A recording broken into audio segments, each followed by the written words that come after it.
Okay, I'll send the trucks.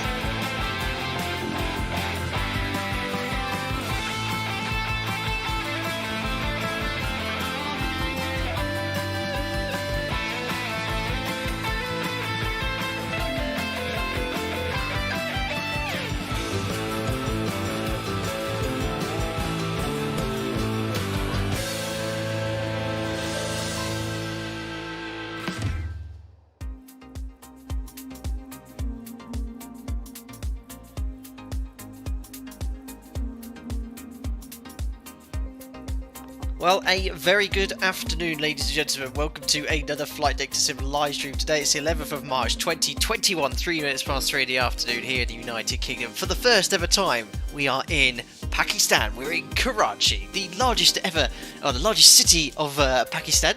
Great to be here. We've got some ATC as well.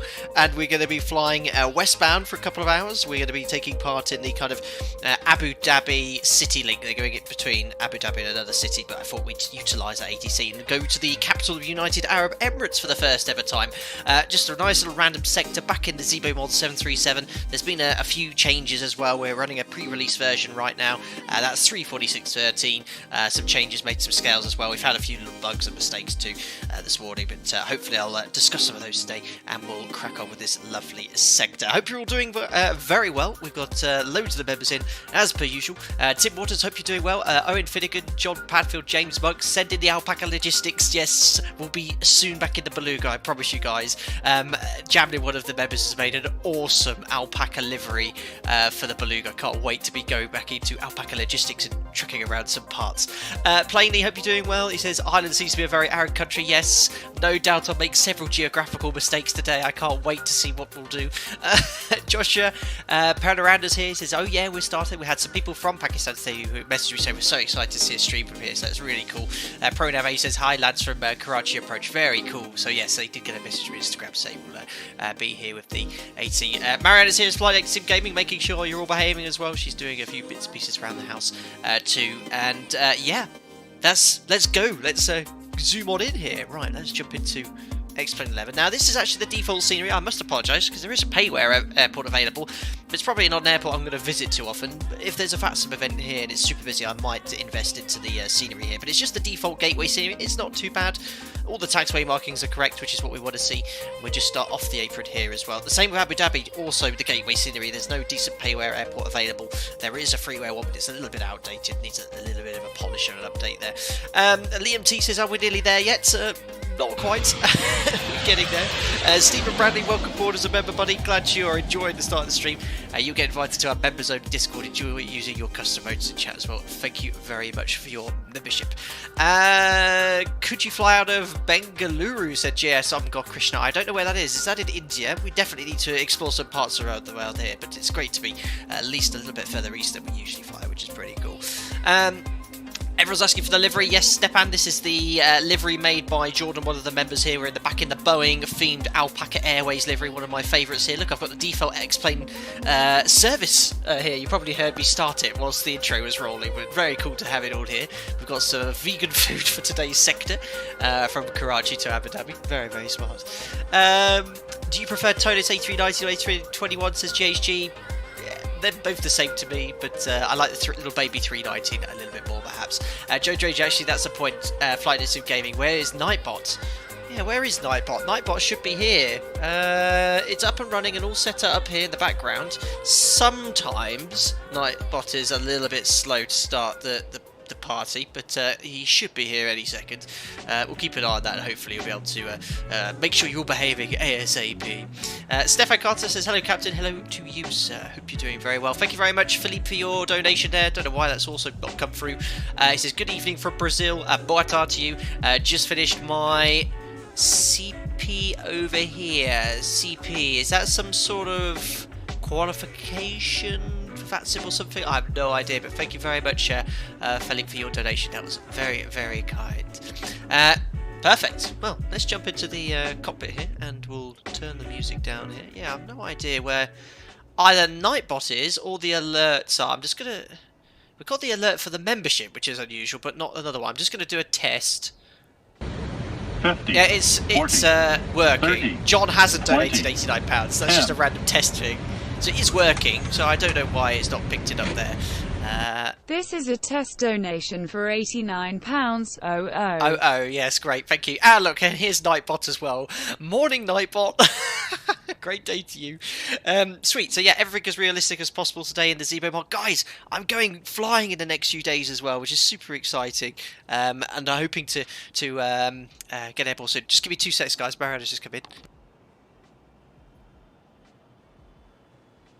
Oh, Mariana was panicking because she did her second ever live stream yesterday on the Flight Deck Sim Gaming channel, and she was worried that I hadn't switched Nightbot over, but I did actually manage to remember that one. Thank you very much again, Philippe, for the $5. You didn't need to donate to tell me what it was.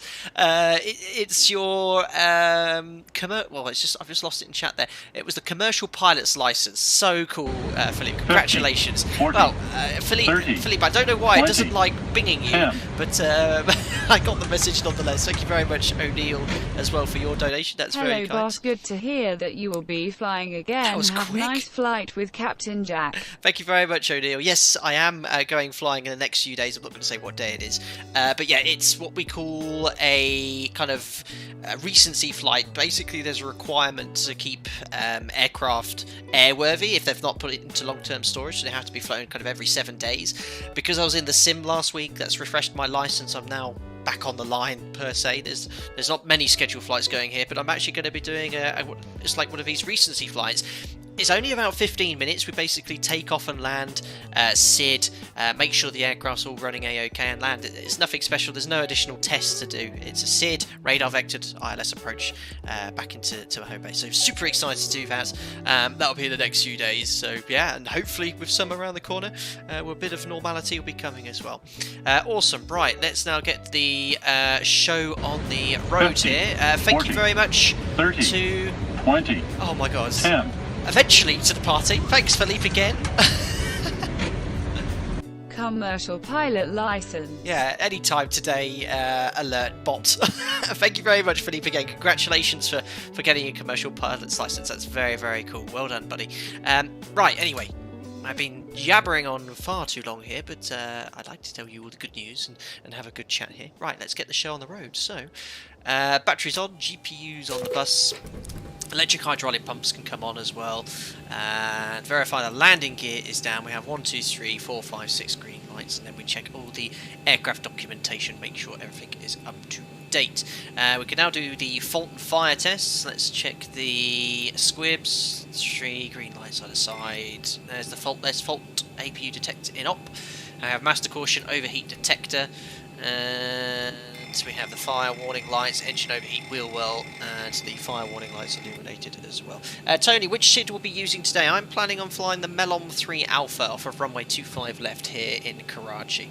Emergency exit lights will arm. Let's have a look at our operational flight plan. So it could be a busy VATSIM event later on in Abu Dhabi. I've actually taken part in one of these shuttle events before and we ended up holding. So we'll take an extra 30 minutes of fuel. The weather's very nice. Oh, there's the Ortho 4XP on this sector, guys. Amazing. It looks so cool. I'm so happy I downloaded it last night this morning. I tested the sector this morning. Actually, the sim crashed because I had a faulty tile. Fixed it, and it looks amazing. Right, anyway, 8.8 is what I'd usually call for. Let's take an extra 1,200 kilos, 30 minutes or so. Let's call it 9.8 tons of fuel. So let's go here to fuel, 9.8. On our Packet Airways inaugural flight from Karachi to Abu Dhabi, we have a lot of booked passengers. 170 are willing to come along with us today. Let's execute that. And that should be coming in now. There's 0 fuel weight. There we are. It's increasing. Kind of does it in stages in the ZIBO mod. We're looking for 57.4. There we are. 57.4. Passengers are loaded. Let's carry on here. I'm just going to pop up chat here as well, so keep up there. Umar says, my friend Mohammed Abdullah is providing approach for you. He messaged me on Instagram. I saw the message just before the stream. Umar, that's so cool. Thank you so much for popping on to provide some ATC here out of Karachi.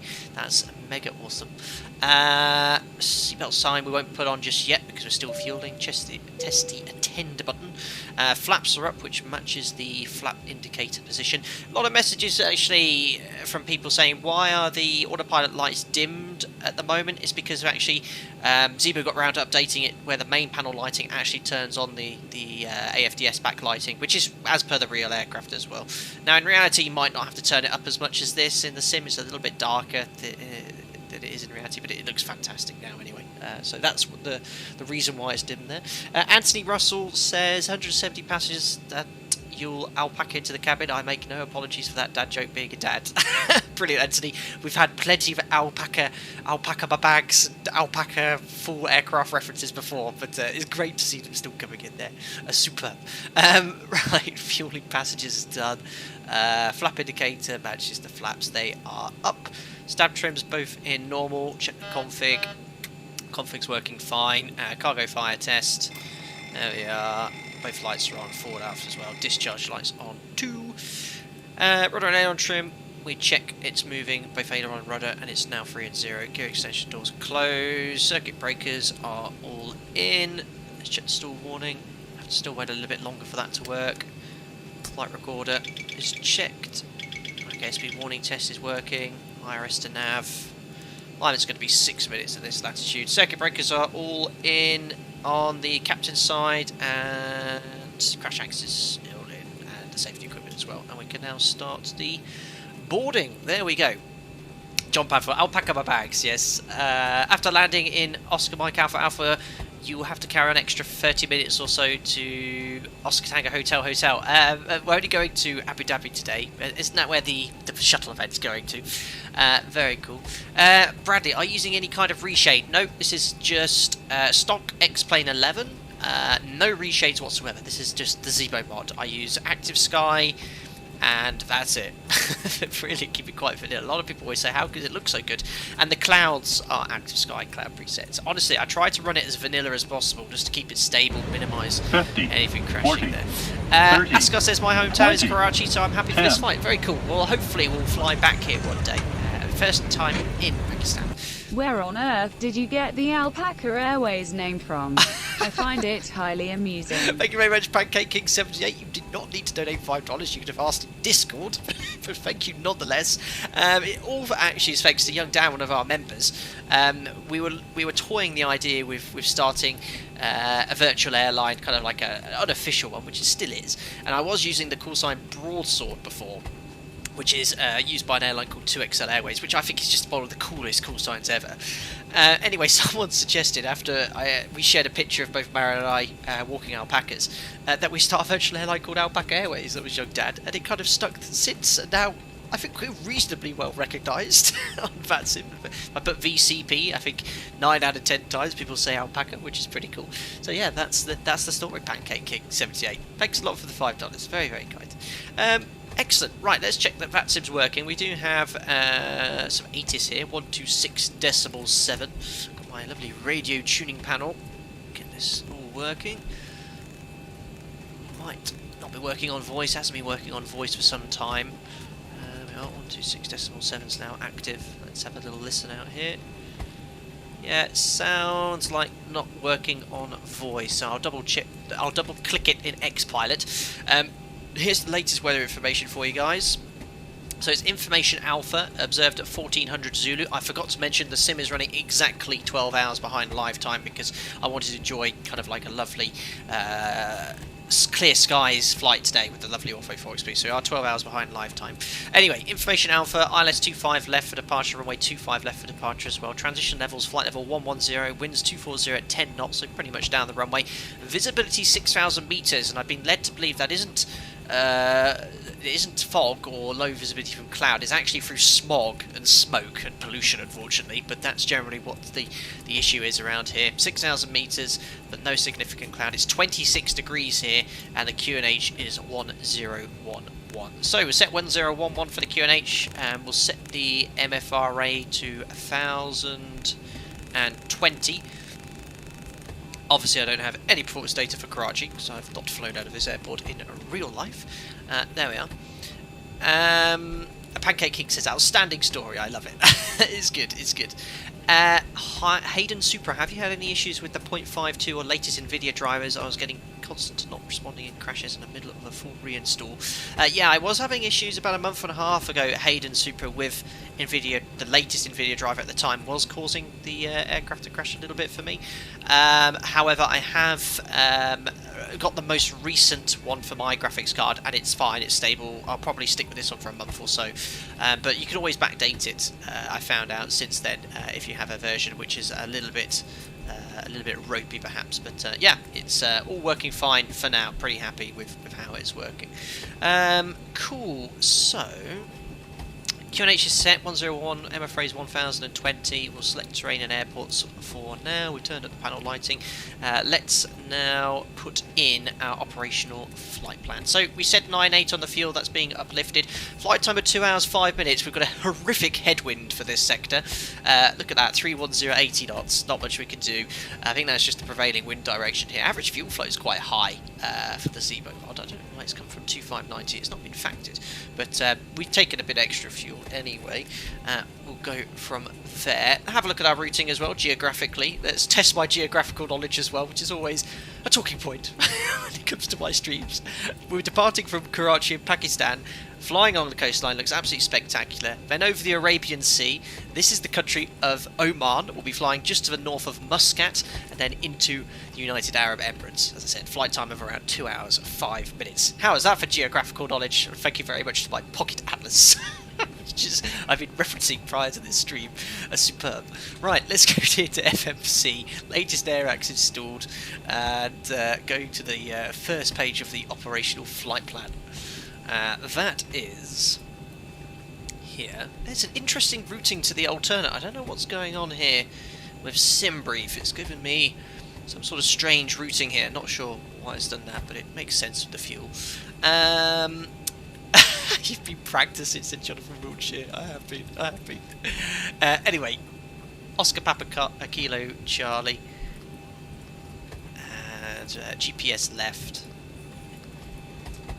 And we're going to Abu Dhabi for the first ever time. Oscar Mike Alpha Alpha. Call sign today, ladies and gentlemen, is Alpaca 7 Alpha Delta. Not very original. Alpha Delta for Abu Dhabi. I don't like number 7. Departures, told 25 left off the ATIS. Expecting a Melon 3 Alpha. Routing, not too much to punch in, even though it's a longer sector, but there's mostly along airways. It's going to be Alpha 454 to Vuset. And from Vuset, Romeo 462 to Mixam. From Mixam, Papa 899 to Rovos. That's the beginning of the arrival into Abu Dhabi. Not sure which is the preferred landing runway in Abu Dhabi. They're going to probably be landing on the northwesterlies, runway 31. And I went for 31 left, just looking at flight radar earlier. It seems to be kind of like the runway they use for landing, and especially where the terminal is, and it's so quiet at the moment.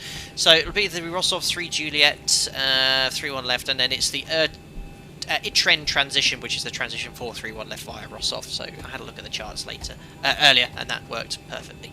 So I'll activate that. Imagine that's been checked with pilot monitoring as part of the pre-flight checks. We'll execute it. Zero fuel weight is 57.4. Reserves to get to Dubai. Our alternate's 3 tons. So that's selected. We'll use the old faithful cost index of 30.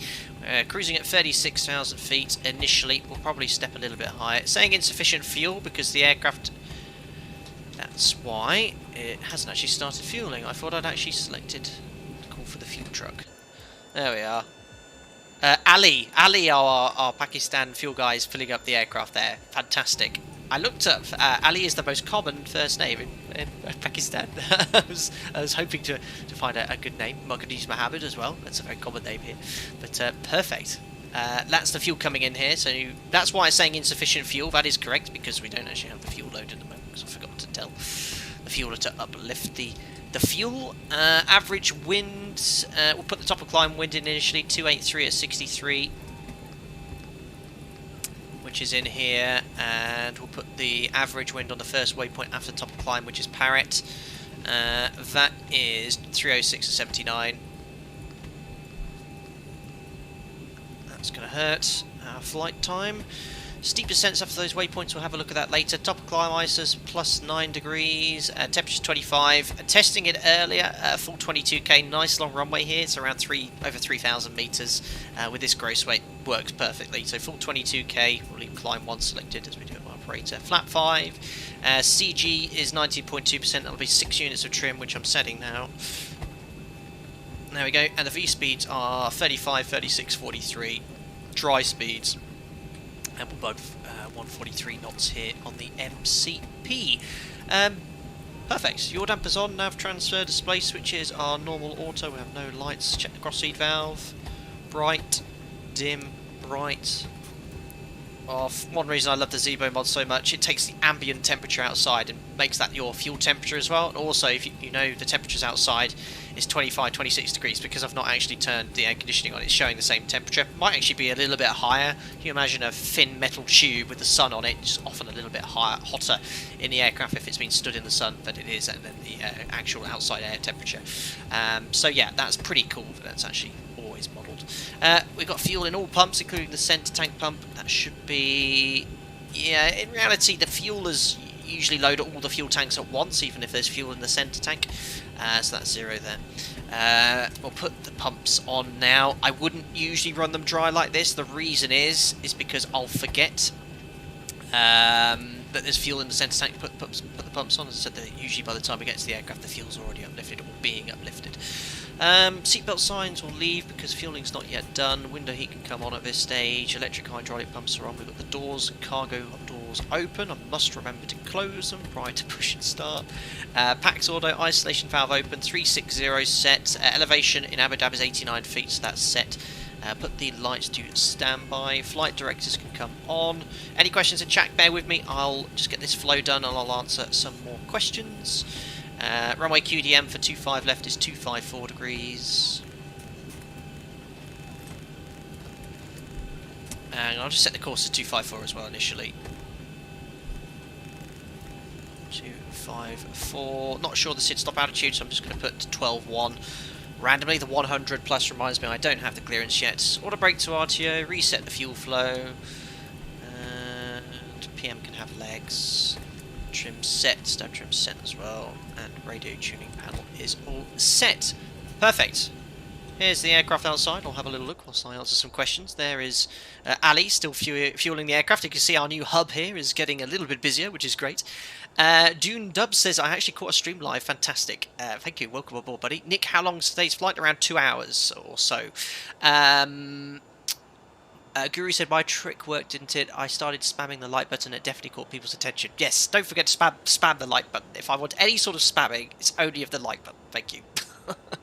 Fantastic. Micro Rizu says, wow, I fly that route almost every day. What an exciting stream. So cool. That's awesome. Well, hopefully you'll be able to enjoy the view like you do in real life in the mod as well, because we've got all the Ortho 4XP for this sector. Looks absolutely superb. Domino Mosina, best livery. Yes, this is one of Jordan's fantastic liveries. Very, very happy with it. Excellent. Right, let's have a look here on X-Pilot. We've got approach online, so they should be able to deal with us getting our clearance. So that'll be 125. There we are. That is set. Right, let's grab the clearance. So we're currently on the what's this terminal called here? I'm not 100% sure. The Jinnah terminal. We're on the kind of right part here on stand. I think it was stand 25. It's quite hard to make out on the taxi chart here. I think it was maybe stand 24 for the orientation. Being a gateway scenery, I don't think it has the taxiway markings, but it's the one that's kind of parallel. I'd be pretty confident in saying that's actually. We've got 28, 27, 26, 25, but I don't think it has all of the stands here. I reckon 25. Let's go with that and see what they say. Frequency is active. There we go. Karachi approach. Very good evening. It's Alpaca 7 Alpha Delta, stand 25. Information Alpha QNH 1011, departure clearance to Abu Dhabi, please. Alpaca 7 Alpha Delta, approach. Good evening. You're clear to Abu Dhabi. Madam 3 Alpha departure, 25 left. Next ship line, flight number 7 today. Squawk departure 3410. Clear to Abu Dhabi on the Melon 3 Alpha departure. Climb flight level 70, squawk 3410, Alpaca 7 Alpha Delta. Alpaca 7 Alpha Delta, read back wreckage 1011, and your stand number is 24. That's what it's showing for me. Thank you, stand 24, Alpaca 7 Alpha Delta. That's No awesome. problem. You can actually probably see on his VAT scope the exact stand number. I thought it was 25, but yeah, there was a fantastic payway scenery it looked like there. So yeah, apologies for not investing in that one, guys. Perfect. So flight level 70, and we verify the SID, the Melon 3 Alpha, and the squawk is 3410, which I never do, but I will actually use my radio tuning panel. Well, I know why I never use my radio tuning panel, because it takes ages to set squawks, so I'll just do it manually. I generally just use it for the VHF frequencies. But anyway, 3410 is set, and we're all good to go. Put that to out off as well, because we're about to get our clearance as well. Thank you very much to... Can someone tell me who that was? Because there's nothing here in chat. Was that? It was a membership whoosh, but I think the little thing's a bit broken today, because we had a donation come in about 5 minutes too late, and I just heard a membership whoosh go off, but I can't see anything. Viewer activity. Who was that? I don't know. Well, whoever that was that just joined as a member, thank you very much. And you'll get invited to our members only Discord. Enjoy your custom emojis in chat as well. And I'm so sorry you have not been brought up in chat in any way whatsoever. It was the Phantom. Jonathan, the Phantom member, came up here. Someone said it was Paul Richards. Oh. Unusual. Steph, do you remember everything Tower says, or do you write it down as you receive it? Yes, for clearances, Steph, you definitely want to write that down, because you want to make sure that information is correctly inputted, be it the squawk, the altitude, and the SID in the FMS. So yes, I wrote that down, as I would do in real life as well. En route, I just use your short-term memory. Another thing you can do as well, which is often frequently done by pilot monitoring, I do the same, is if they come with a lot of information, PM can actually write quite a lot of that in the scratch pad, for example, altitudes, headings, and then that can be cross-checked as well. So yeah, there's several ways of doing it there. It was Paul Richards. Very cool. Well, welcome. I think Paul Richards was existing member, so welcome back, Paul, if that was the case there.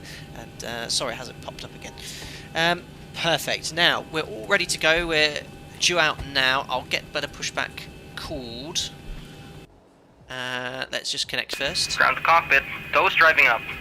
That does not sound like someone from Karachi. Anyway, whilst the tug is coming, let's do a quick little briefing for you guys. So we check the routing, make sure there's any discontinuities. Let's have a look here, quickly step through it. And then we check the distance against the flight plan as well. It looks like that's all in. The distance is 738 nautical miles.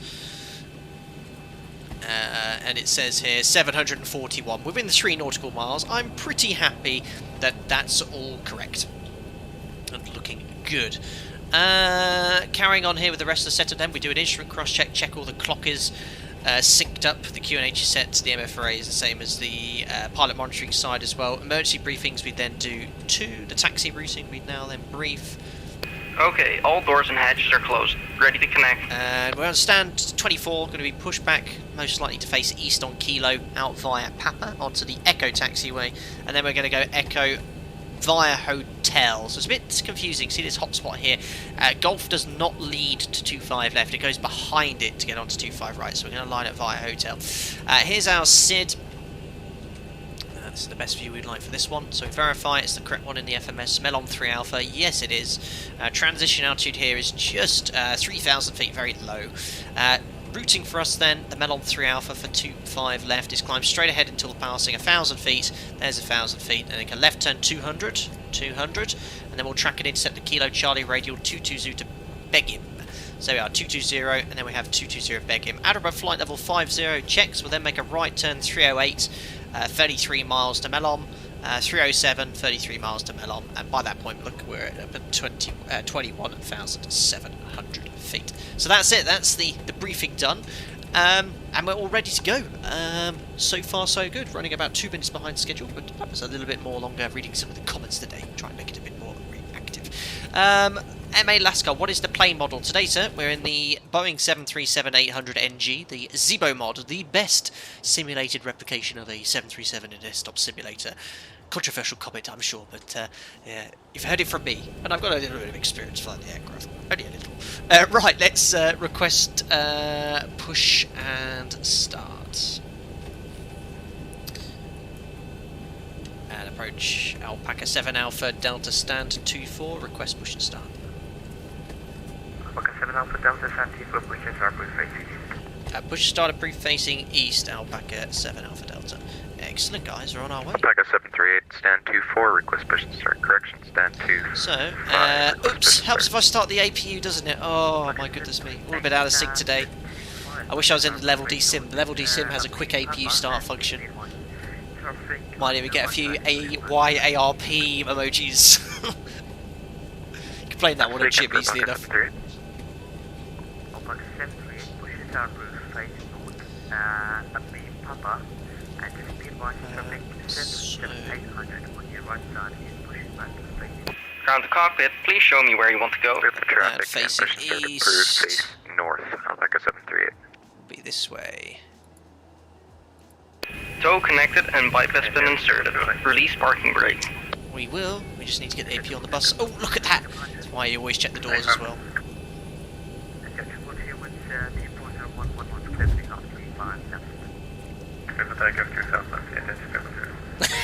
Nico 5, you did say you're a real pilot. Yes, only about a minute and 30 seconds before I forgot to start the APU. Start the APU.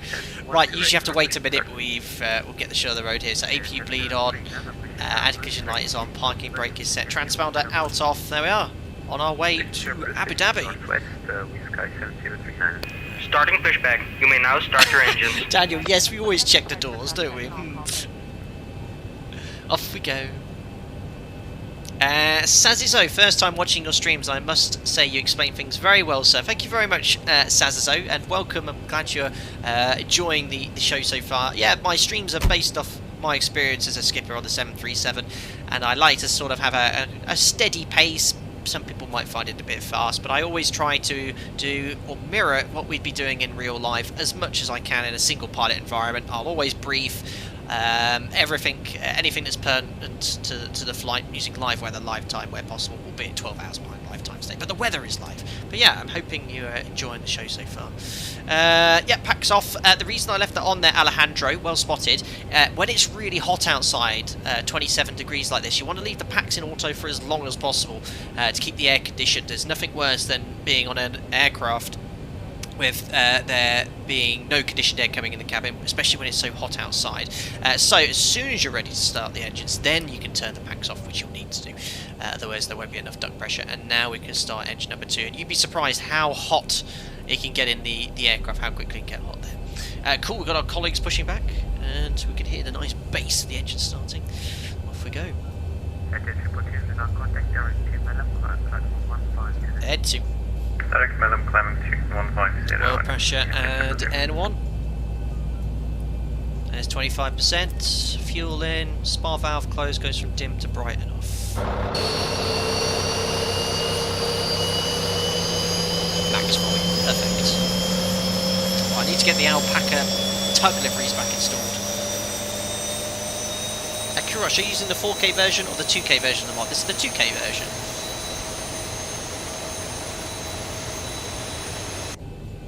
Perfect, so 55, 54, N2 starter count, monitoring engine number 2, 2463, 2 is stable. Operation complete.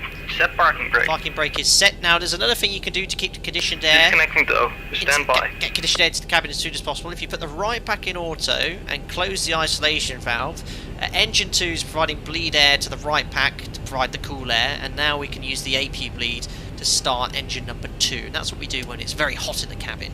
This isolated pack operational start is called. There we are. Engine start number 1 and 2. And we'll disconnect.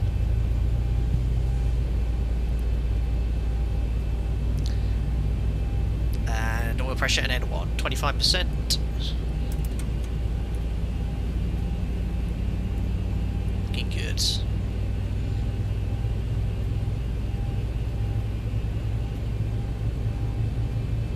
Those disconnected and bypass bin has been removed. Hand signal on the right. We'll see you next time and have a safe flight. Cheerio. So you see, optimally, and it won't save a huge amount of fuel, but if you can start engine number 2, try and time it, so as soon as you set the parking brake after pushback's done, you're ready to start engine number 1, that means everything's done, timed pretty much perfectly. So that's what you want to be trying to do. That way you save a little bit more fuel. It's always trying to be as efficient as possible. Right. Tugs away. He's shown us the bypass pin. Thumbs up. Thank you very much to Ali. Right, we can now do the before taxi flow. So generators on, APUs off, start switches continuous. Probe heats on, anti-ice definitely not required. Remember the isolated pack operational start we did, we just need to simply put the left pack in auto, isolation valve in auto, and APU bleed off. And with any of the packs in auto or the bleeds on, the isolation valve will be closed. If you move any of these switches off, the isolation valve automatically opens, but the switch doesn't move. That's how that configuration works. So that is all set. Flaps to 5. Check the flight controls. Full forward. And a full back. Jonathan, did I leave the seatbelt sign off? Ailerons are checked. Sit down. Well spotted, guys. That's why we do checklists. I generally just do the flows when streaming. Here comes the rudders. Right and left, recall, blank the lower DU, and then we would read the before taxi checklist. You have a copy of that here, the ZIBO mod, for you to check the configuration before you start taxiing. Right, let's just put the alerts off because it is quite busy here on the network, and request taxi. Alpaca 7 Alpha Delta, request taxi. Alpaca 7 Alpha Delta taxi, Kilo Papa Echo, hold hotel T5 left. Kilo, Papa, and Echo, hold short of 25 left, Alpaca 7 Alpha Delta. Excellent. So, as we were saying earlier, I've actually written that down. That's exactly what the pilot monitoring or the FO would be doing on the scratch pad when he gets that taxi instructions. And we clear taxi, so turn off, taxi lights on, and clear left. And Jim says clear right. 73, ready for taxi. Park brake release, config. There we are, no config warning, we're on our way. So Kilo, Papa, Echo. Follow company. And it's quite a short taxi, 25 left just here. Alpaca 73. AV, thanks a lot for your donation, buddy. I just turned the pinger off there, but have a nice night, Captain. I'll be Alpaca 1 Alpha Victor, close behind. Very cool. I don't think that's this chap though, that's someone else that's called up. But thanks to anyone, if I'm ever streaming and you see I'm here, feel free to join the flight. All I do ask is that you respect the rules of VATSIM. You know, guys do take it very seriously. It's not the sort of network where you want to be messing around. If you're up to more those sort of things, you can always join on the Microsoft group flights on offline and stuff. But always respect what the network's all about.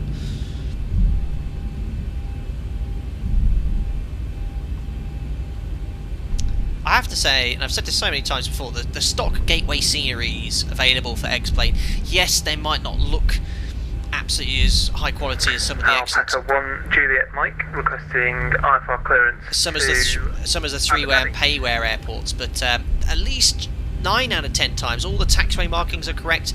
They have a fantastic group of people, and it's from people of all walks of life who keep the airports up to date. They let Laminar Research know what they are, and they can request changes, and when the update comes you get the changes as well. I'm really impressed with this. And then the minimal spend, just X-Plane 11, just the airports if you want them. ZIBO Mod's free. Get Active Sky though, that's cleared really on important. Melon 1 Foxtrot departure and Squawk. Right, let's do the before takeoff checklist because we're coming up to our hold point here already. So config we checked. Flaps we have 5. Looking down the flap before. 5 green light. Stab trim set for departure. 6.25 units set. It's changed for some reason. Anyway, Pax auto bleeds on. The V speeds are set. 35, 36, 43 on the MCP, and we have no V speeds on the PFD as well. Our departure is going to be a Melon 3 Alpha straight ahead at 2. Was 1,000 feet, and then a slight right turn to intercept 200, and then to Bigham, and then we're going to go to Melon. Stop climb is flight level 70 set here on the MCP. We're going to fly NADP1. Any problems will climb straight ahead over the sea. We go to 3,000 feet. There's no terrain on that part of the departure. Right, guys, are you ready? I'll contact the controller, let them know we're fully ready for departure. We'll head on our way. Alpaca 7 Alpha Delta, we're hold point hotel for runway 25 left, ready for departure.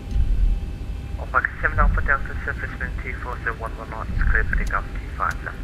Runway 25 left, cleared for takeoff, Alpaca 7 Alpha Delta. So strobes are on. Alpaca 73, also ready for departure. LNAV, auto throttle, transponder, Alpaca 73, TARA, and weather. So MCP Line up and wait behind the departing traffic. is LNAV auto Alpaca throttle. 73. Is set, transponder is set to TARA, strobe lights are on, landing lights are on, we've been cleared for takeoff, takeoff checklist is complete. Ladies and gentlemen, members of the channel, tokens in chat. Let's go. And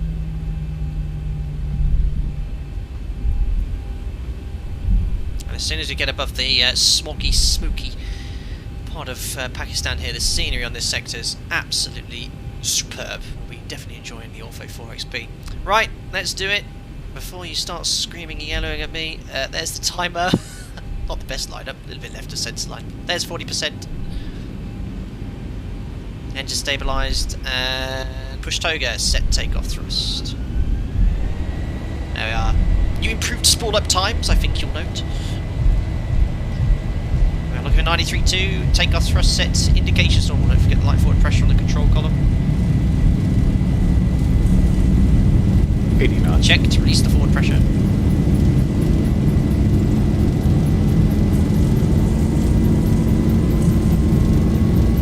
Opposite formation Alpha. Observation at Really? ILS 1425 left depart. P1 rotate. Sounds like the 80s just started.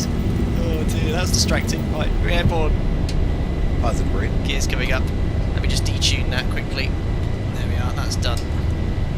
LNAV, right, there's a bug at the moment. Someone told ZIBO, one of the pilots. 400. I don't know how he got the information, but he said it's not 50 feet RA that LNAV engages, but it is 50 feet RA, but ZIBO knows about it, he's going to fix it on the next release. Right. 1000. That's Correct. checked. Centre Commands, Alpaca 1 and, Juliet, I Mike, got- ready for push and start. Alpaca 125, push yourself, move face north. That guy is loud. Push and start approved, face north. Alpaca 1 Juliet, Mike. So, Alpaca 7 Alpha Delta, contact direct to Madam climb 1508. straight to Bellum, climb flight level 150, Alpaca 7 Alpha Delta. So 150 set, flaps to 1. Bellum on top, and executes. Alpaca 1 Alpha Victor, radio check. A good shortcut for us. Above flap 1 bug, select flaps up. 25.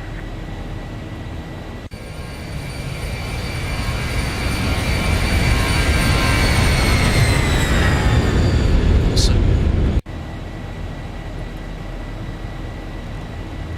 So we're just going to wait till we're 3,000 feet AGL.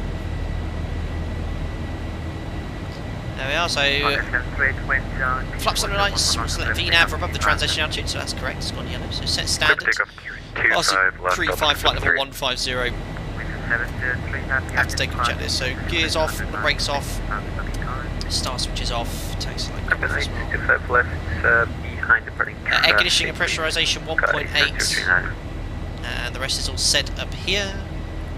Release the cabin crew, and standard set passing 42 flight level 150 after takeoff checklist is complete. Excellent. And we're on our way.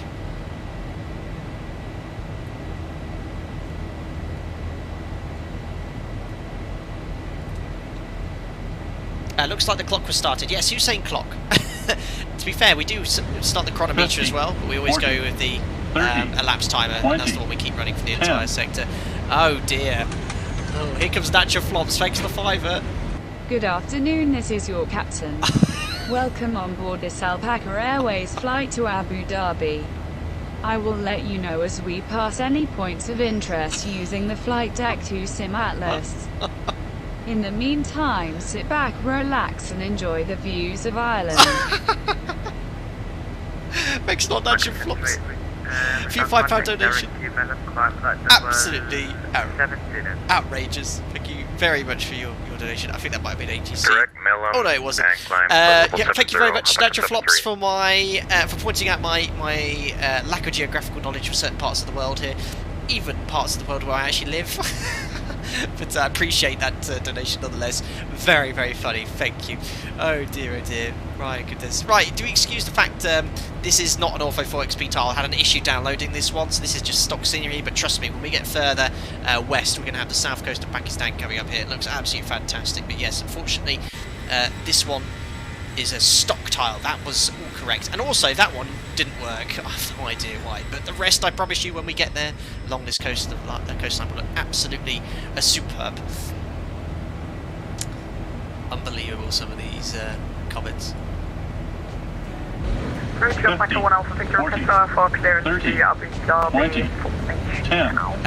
much, Jonathan Wiltshire, for the £5. Before taxi checklist, seatbelt signs on, doors, check all closed, fuel. Check not still in tanker, coffee, check not present in flight controls.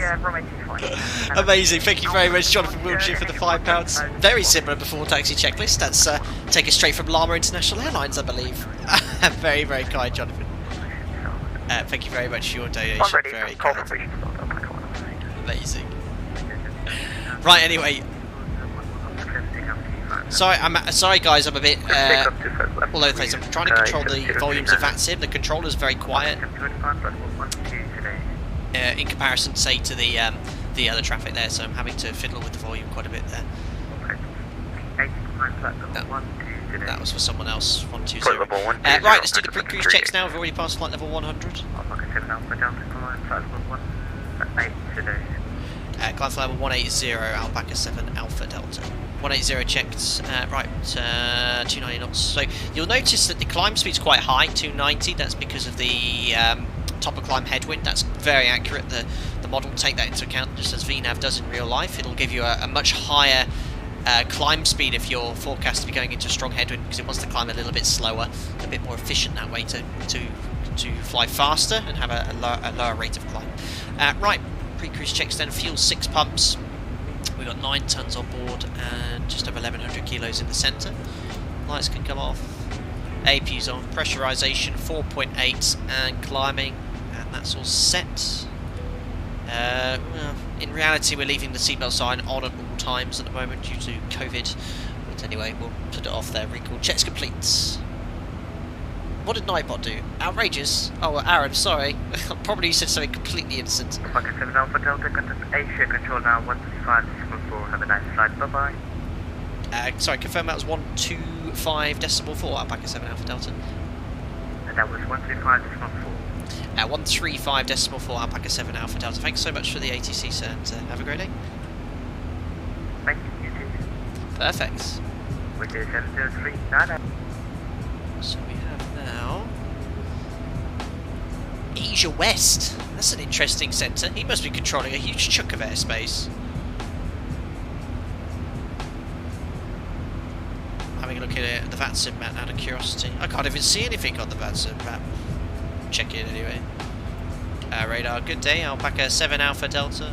Climb flight level 180 inbound Melon. Request flight level 360. 1,000 to go. Alpaca 7 Alpha Delta, radar contact identified. Continue, proceed direct to Tapdo, climb maintain level 360. Direct to Tapdo, climb flight level 360, Alpaca 7 Alpha Delta. There's Tapdo, and executed. Verify I have LNAV engaged. There's out hold, so if you... Now, out hold, that's too early. I'll let ZIBO know. It should be an out acquire. And then only go to out hold as soon as we reach the flight level. That's a little bit early. That's crept back in. We had that fixed ages ago, so I'll let them know about that. Anyway, there's VNAV, and we verify 360 set once, twice on the MCP and on the FMS as well. 360. We should have done this at 10,000 feet, but we make sure we're monitoring 1.5. Center Alpaca 73 with you, flight level 14.5 for flight level 190. Alpaca 738, radar contact identified. Continue, climb flight level. That control's a little bit clearer there. So cool, that's all set. 340 and direct where? Direct Tapdo, Tango Alpha Papa Delta. That's an excellent shortcut. Direct tap. This is the south coast of Pakistan. We're going to be flying over. That shortcut's actually taking my routing a bit off because we're a little bit further north. which is a shame because I want to really look at the scenery. But I think we should still get an excellent view of the ortho. Definitely get it over Oman. It looks amazing.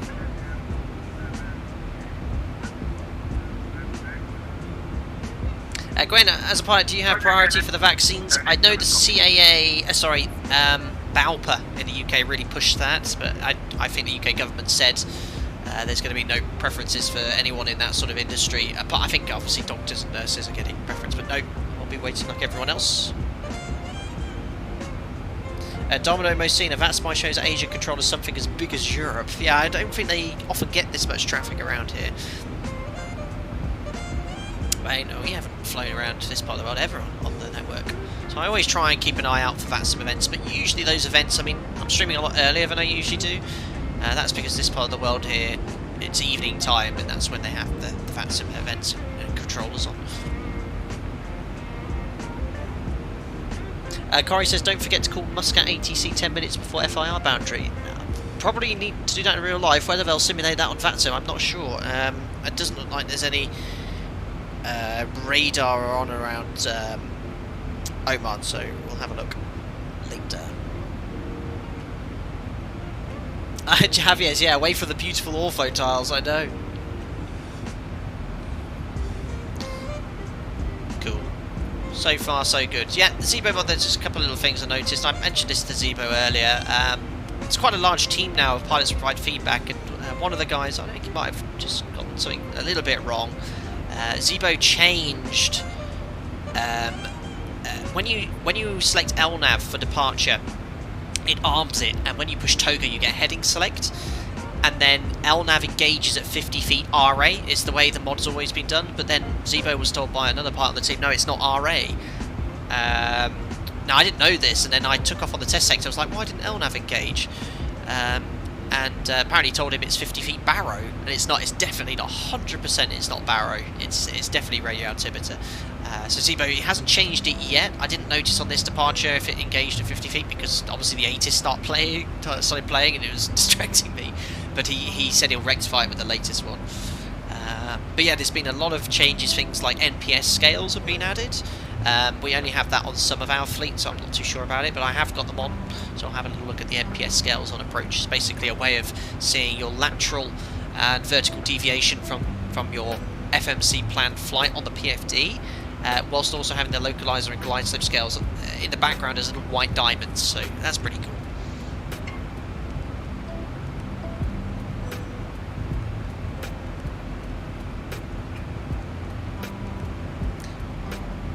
Scott, is there a way you can share your sim brief profile for the ZIBO? I'll get discrepancies from the zero fuel weight. Well, I always work backwards, Scott Morgan. So when I want to select my zero fuel weight, I never use the passenger count thing in sim brief. The reason is every aircraft and every airline has a different way of calculating weights. For example, at my operator, like most European operators, we presume every adult weighs 84 kilos. And that's taken into the account here. So what you want to do is do what I do, is actually load up the ZIBO mod, go here to the payload, type in your passengers manually, and then whatever it is, 170 passengers I had today, and then take a note of this zero fuel weight. So, and then when you go to sim brief, in the passenger and cargo box, leave that in auto, and then just put the zero fuel weight 57.4. That way you'll have a flight plan which matches precisely the actual zero fuel weight, giving you the correct speeds, gross weights, and fuel burn based off your actual weight. Now in real life, the estimated zero fuel weight is based off the booked amount of passengers, but obviously not all the booked passengers turn up.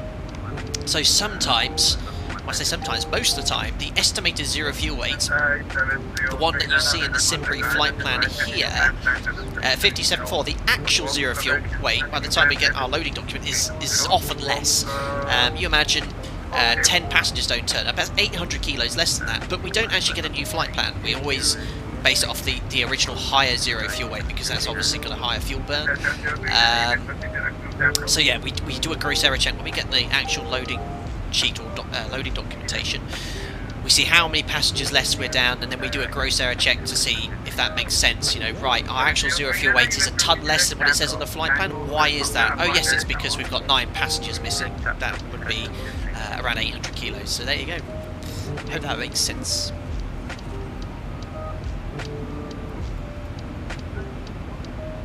Kurosh just checked it. LNAV did engage at 50 feet Barrow. Yeah, 50 feet RA, Kurosh. It's meant to be engaging at, which is the way the mod always did.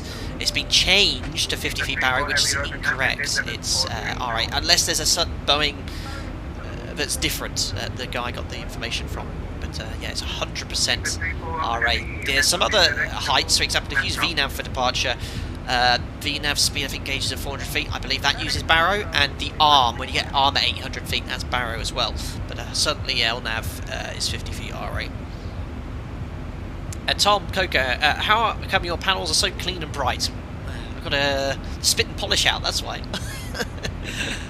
Yeah, the mod does look very nice. It's not many 737s that look like this unless they've come straight out of the factory.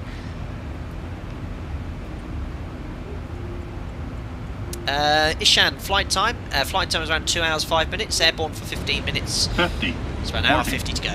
30. Oh no, coming 20, in again. 10. Thanks a lot, Thatcher Flops.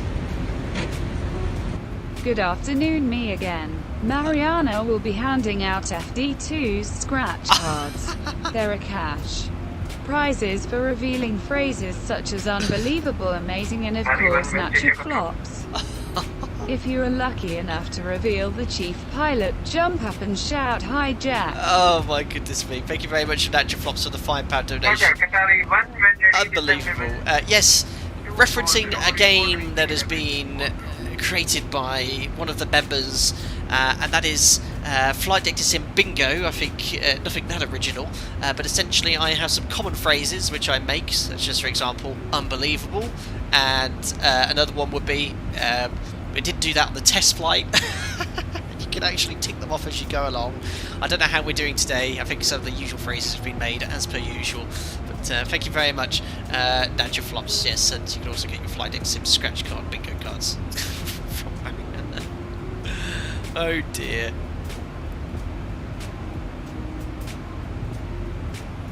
Tom, you have the ZIBO mod, and my displays are really dark.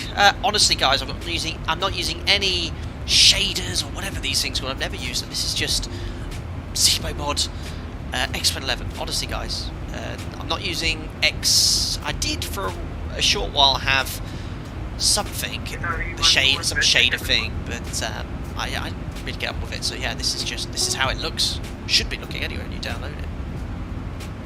I think it was Domino Mosina that did the alpaca bingo. Very good. Scott Morgan, how many times did you say those things in the sim last week?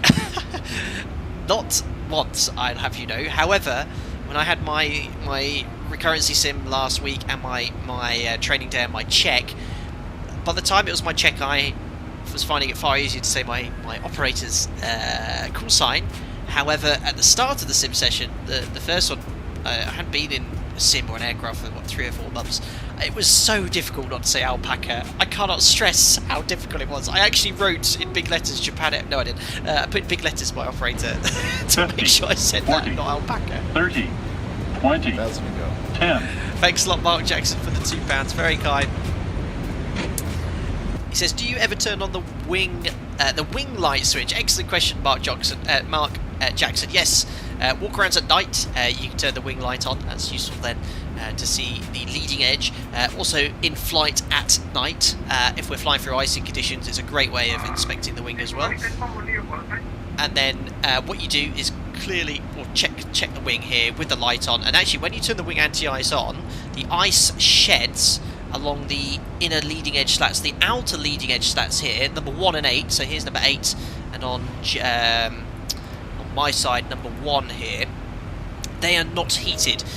You can actually see where the ice forms here. Then when you put the wing anti-ice on it, it sheds, but then the ice stays here and on the wingtip because it's unheated here.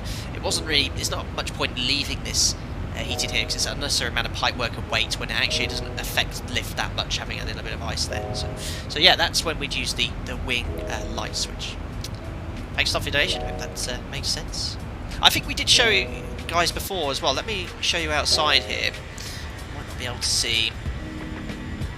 But you see when I zoom in, there's these little holes. That's how the bleed air works. So basically, it takes hot bleed air from the engines, and then it shoots the bleed air here out of the leading edge devices. Hot bleed air, which melts the ice.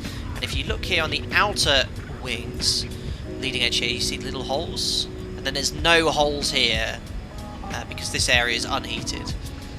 So yeah, I hope that makes sense. There's the south coastline of Pakistan, looking really nice. Hopefully we'll go a little bit further north to enjoy that ortho. No way of wasting all that time and effort downloading the ortho 4XP. I hope we can enjoy a little bit more of the coastline, but as I said, we'll be flying right over the top of Oman, and it looks really nice in ortho.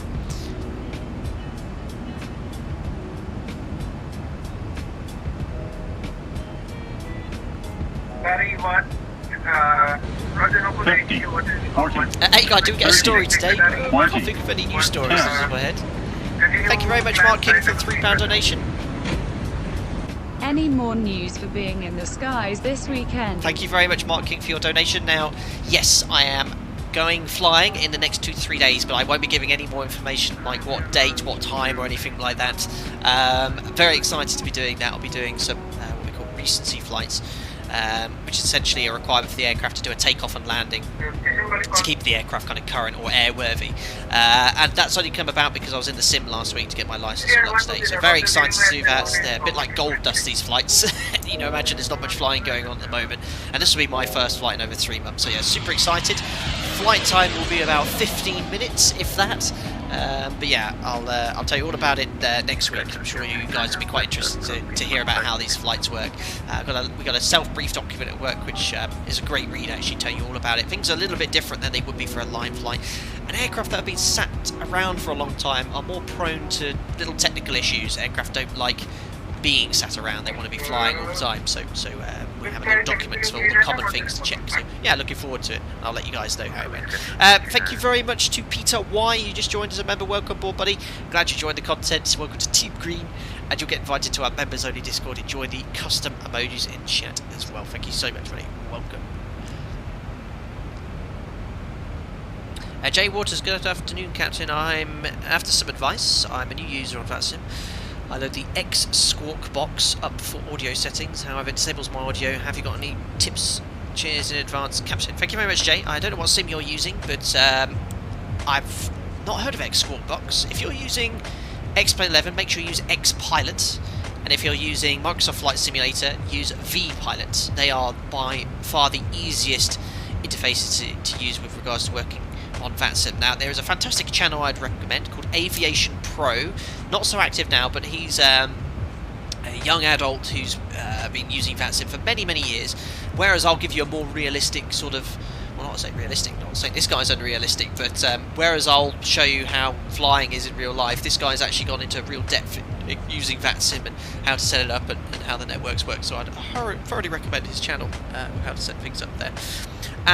Ray Bob, X-Squawk box is the only one for X-Plane on Linux. Okay, I really can't help you more than Jay Waters. Sorry about that, buddy.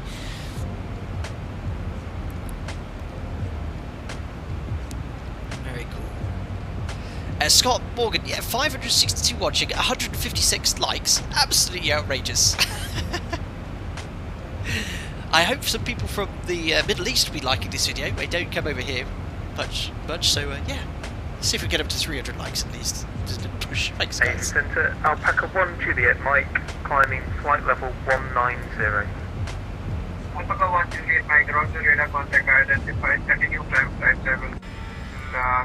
Absolutely, look at the weather. Yeah, absolutely sensational. Just completely clear. Climb flight level 300 and direct Tamil. Alpaca 1 Juliet, Mike. Okay, direct Tamil. Tango Alpha Papa Delta. Tango, Alpaca 1 Juliet, Mike. Very cool. Control, Alpaca 1 Alpha 6. Dan, the headwind's really slowing us down, I know. 76 knots. Actually, one thing. What's our cost index today? Yeah, so one thing that I need to check with ZIBO here, our cost index is 30. With this headwind, I'm 100% sure we wouldn't be doing 766. We'd be doing 78, 79. I bet the flight plan on SimBrief says that, because that is based off the CIs. Yeah, see on the flight plan here, 79. So yeah, the ZIBO mod cost index is a little bit low at the moment. Definitely with a headwind like this, and we plugged it into the FMS, and expect a mag around decimal 77 at 360, maybe 380, about definitely 78. It's a little bit low there. I've just cranked it up a little bit.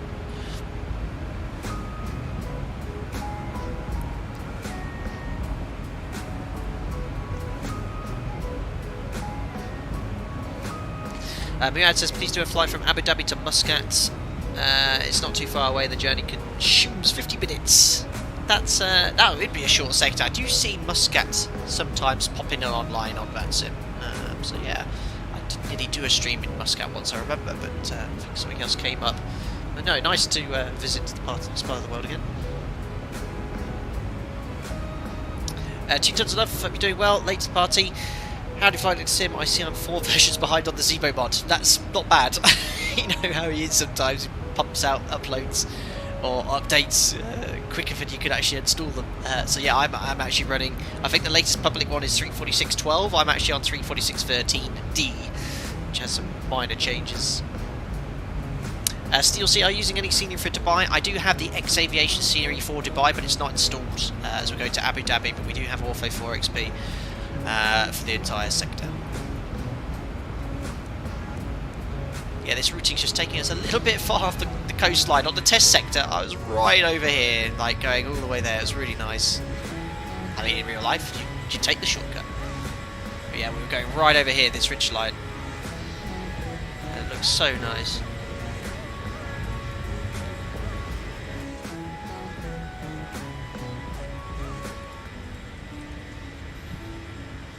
Nice. A little bit of a stapler cam. The actual initial plan today. Ride's fine. Thank you for having a message on. How's the ride at flight level 360? Very smooth. Thank you, James. Thank you. What was I going to say now? I was going to say something.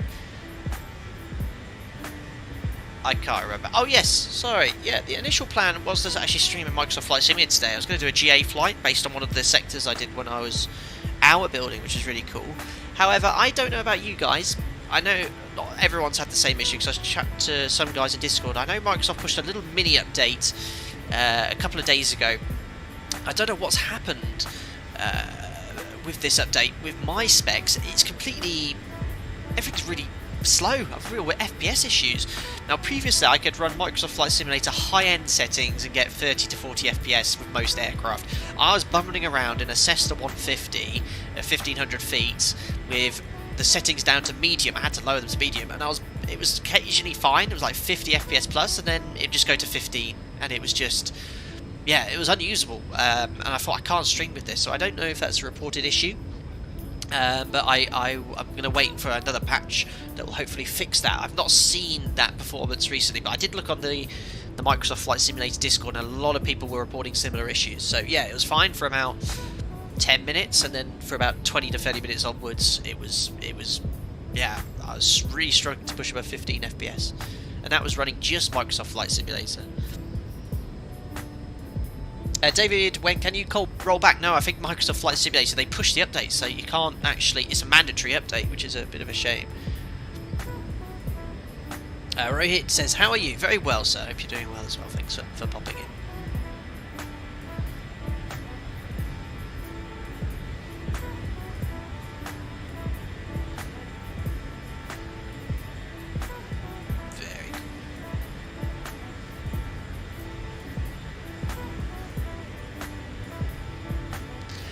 Lee, any tips for what someone should look over before starting a type rating? In your experience, what would you say you pilots struggle with the most? Thanks, Captain. Keep up the great work. Excellent question, Lee. Master caution, fuel. Center pumps off. Yeah, so great question. Now, when I did my type rating, which was in 2011, I did it 10 years ago. The best guidance you could possibly get was some of the guidance provided from my operator. They actually have specific manuals for each type rating session, and they also have a fantastic document called the Sim Study Guide, which is brilliant. It's a tailored manual based off all the guidance from the flight crew training manual, the FCOMs, all kind of condensed into this one manual for the sims, and it was really helpful. Really helps you in the sim session. So I don't know if you're planning on conducting a star rating, but I'm sure if you are, best of luck with you, and well done in these incredible times getting that sorted. And yeah, have a look at what the operator provides. They provide some fantastic documentation. Now, when I became an instructor in 2016, I was instructing type ratings, and I have to admit, like the quality of the training part I work for is outstanding. It's we taught a lot of pilots from other airlines as well that joined our airline, and they always said, "Wow, it's like the training here is very good." And what people struggled with mostly was probably the sheer volume of the stuff you have to learn in a short period of time. But most guys, for the fixed base sims at the start, it's just setups and simple flights from A to B. That's usually quite simple. From a handling perspective, people quite quickly pick up the takeoff and landing. Some people probably struggle initially with the single engine work, so getting the engine failure at V1 is quite tricky. It takes a bit of time and experience to work out how much rudder you need, what aileron input you need to maintain wings level. But yeah, generally understand it's very good. So yeah, what would I recommend? Certainly if the operator provides some documentation tailored for the sim sessions, look at that. Otherwise, the SOPs, the key thing here. Make sure you've got good background tech knowledge as well, so you know, when you flick a switch you know what it's doing. It's worthwhile knowing. But that's it. Rip couldn't enjoy the scenery. I know, trust me though guys, I'll have a look here at the map. We're going to be going right over the top of Oman here. This looks fantastic here. But yeah, all this I downloaded for Ortho4XP, 30 tiles. We're nowhere near it. I didn't actually take that into account. Oh, rip. But it does look amazing. You have to take my word for it.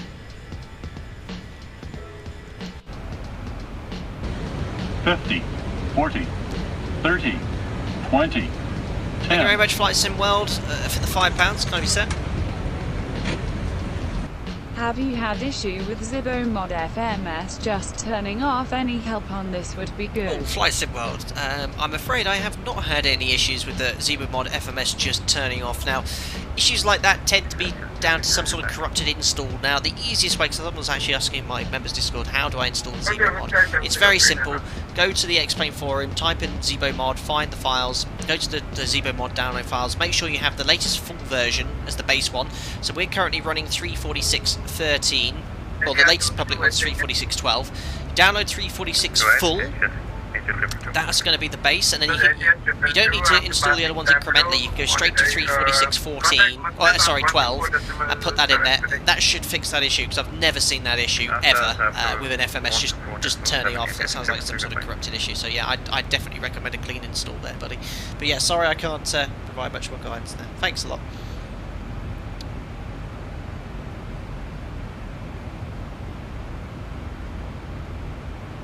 AV says Ortho's looking great. You have to trust me, but oh, such a shame. Well, I say such a shame. We got an epic shortcut, but yeah, it looks amazing, guys.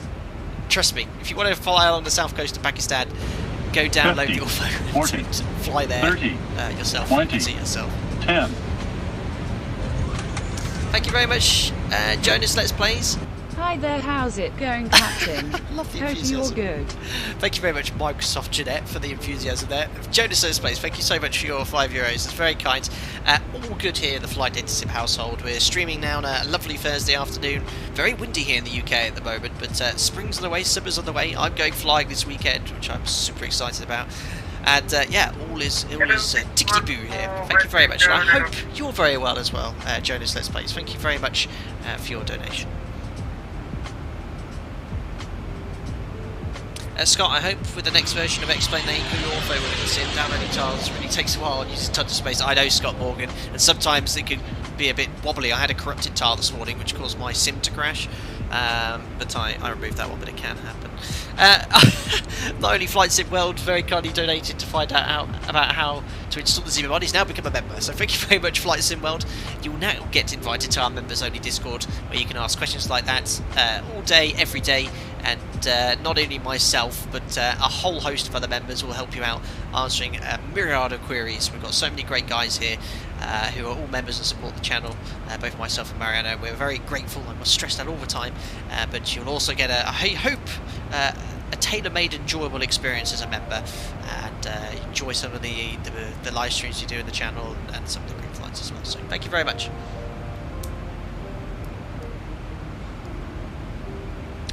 Dad says, what would cause VNAV to not descend automatically? Resetting your MCP altitude. So if you don't reset this, VNAV will not descend. That's the key thing you need to ensure you do if you're having that issue. That's the most commonly asked question I get regarding VNAV, and don't forget to lower the MCP altitude. Superb. So just over a quarter of the way. Here's our map. Looking beautiful.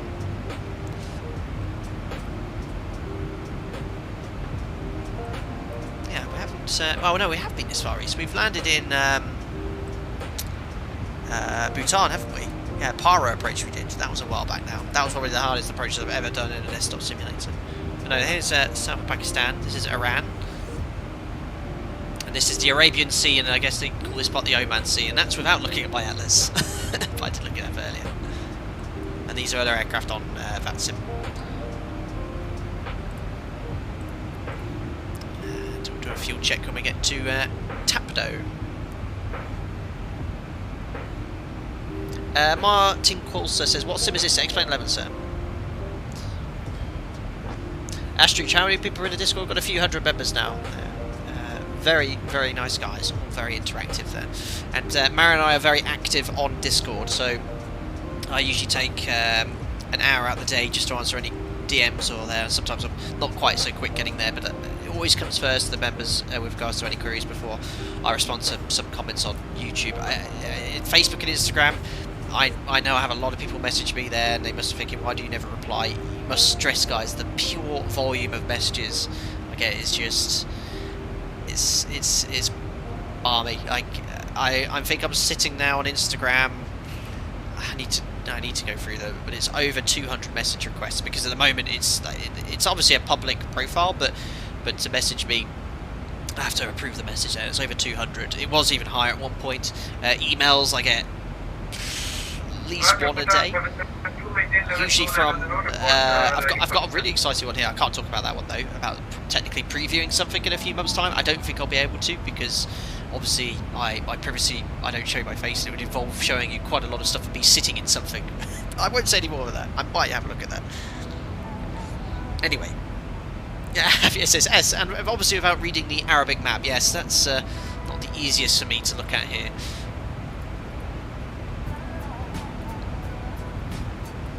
That is not for me to be able to read easily. Well, I hope you enjoyed the beautiful coastline. Oh, such a shame. So when you zoom in, it doesn't look so great, but flying over the top of it was amazing. Wait, hold on. Got epaulets in the reflection, I think. Are those epaulets or something? What are those 4 gold lights? Can you see that? That's unusual.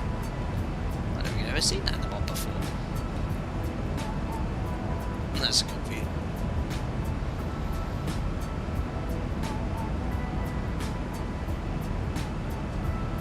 Oh, Jonathan Wiltshire, what did you say to upset Nightbot? Well, don't say it again.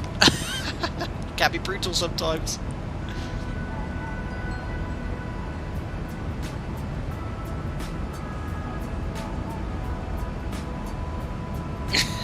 Ask ATC to perform 50, some Pakistan cost 40, scenery reviews. 30, 20. Should have perhaps done that. 10. It's actually, can I request the routine flight plan route? But I didn't think about that. Everything good here, thank you. Carrot. I'm gonna do a flight from Bergen to Hanover soon. Should be very interesting with those winds. Laughing face. Thank you very much, Jonas. Let's play again for the €5. Glad to hear you are well. And you're going to be flying from Bergen to Hanover. Very nice. Should be very interesting with those winds. Yes.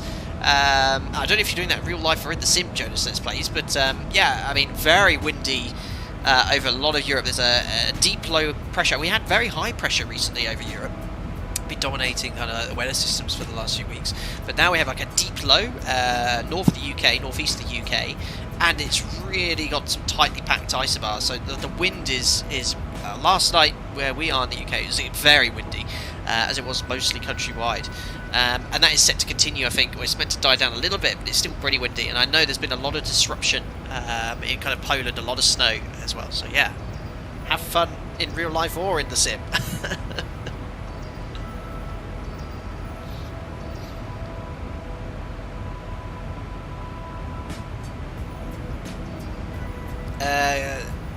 Christian, have you ever had a passenger recognise your voice? Potentially. No comment. 2 tons of love parts of the flight deck do reflect in the ZIBO MOD passenger window. You can see the tablet reflected at night. That's cool. I don't think I've ever noticed that.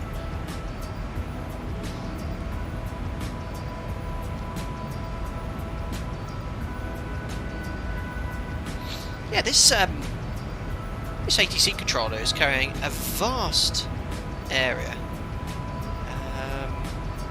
Asia West FSS. So yeah, Domino Bocin I think said it's the entirety of Asia. this controller's covering.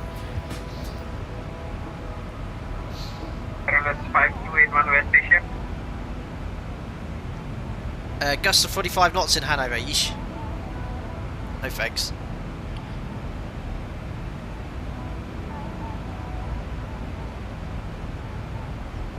Yeah, it's windy. It's windy over most UK at the moment. I hope it dies down by the time I go flying.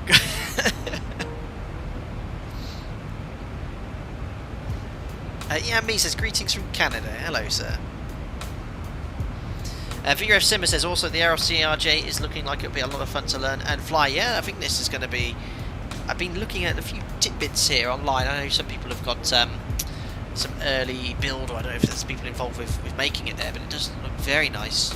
The cockpit, the FMS looks like it's all working, so yeah, very exciting.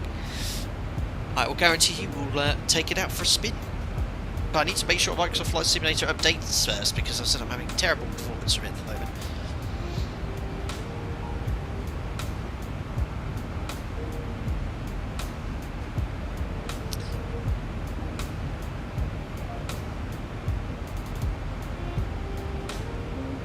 Someone grabbed the Meta from Schiphol. Oh, not a 2. Oh yeah, 240 at 21, but they have got tempo of gusts of 50 knots. Lovely. Neil says, does the airline that you work for have ordered the 737 MAX? Yeah, we should be getting some MAXes at some point in the not too distant future, but none at the moment. VATSIM shows quite a couple of different control zones for Asia. Okay. Andrea, have you had a colleague recognise your voice? Yes. Like I said, the channel, I obviously maintain my privacy, but the airline I work for is well aware of the channel. When I started it, I wrote to them to explain what I'd like to do, gave me my full permission. And then obviously when it became a little bit bigger with the lockdown, I said to them again, look, I'm going to be doing this full time. Have you got any objections? And they said, no, not at all, which I'm very grateful for. They're fully aware, you know, with the pandemic especially, the need to kind of like, people have other jobs.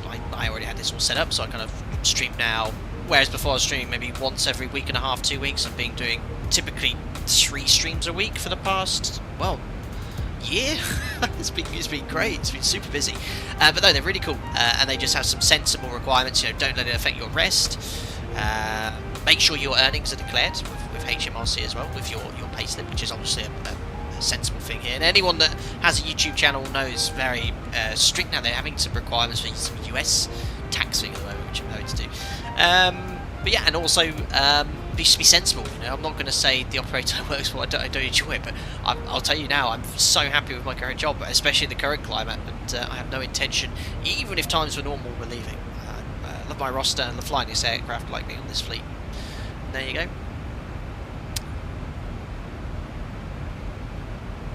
Harry P, how many bases have you been based at throughout your career, and how long did it take you to get your preferred base? So when I became a first officer, I was initially based in Spain, and then I had to wait over a year to get back to my home base in the UK. And the same when I became a captain, I was based in the UK. Luckily, when my first base, although it was quite a distance from home, so I commuted each week, and I had to wait about 7 to 8 months to get a transfer to my home base. But it can vary, it depends on so many factors. The size of the base, so for example, if it's a very small base with only a few aircraft, you're going to have to probably wait some time to get a transfer, especially as a new captain. If it's a big base with quite a few aircraft, you probably won't have to wait so long, but things change all the time. Right now, very happy. I'm based. We moved house a few months ago now, 6-7 months ago, and we moved base as well. I got where I was based originally was changed, so we're now a bit closer to where we want to be, which is great.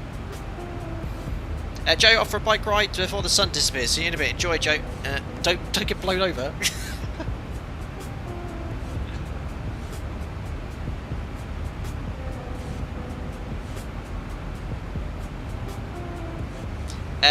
Ekdegi, I can't see the weather radar in ZIBO. How can I fix it? Well, our weather radar's on, but obviously it only picks up returns from moisture or cumulus clouds or CB, so of which there's none. So make sure you got some weather there first. But it does work. It's a little bit basic, but it does provide you kind of like a picture of where the clouds have been drawn by active sky in this case.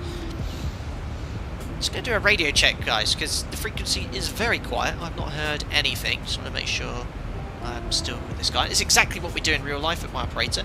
If we haven't heard anything for 25 minutes, we'd actually do a radio check, make sure we're still on the active frequency.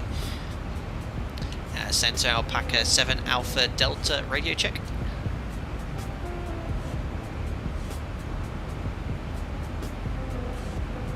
Alpaca 7 Alpha Delta, read you loud and clear.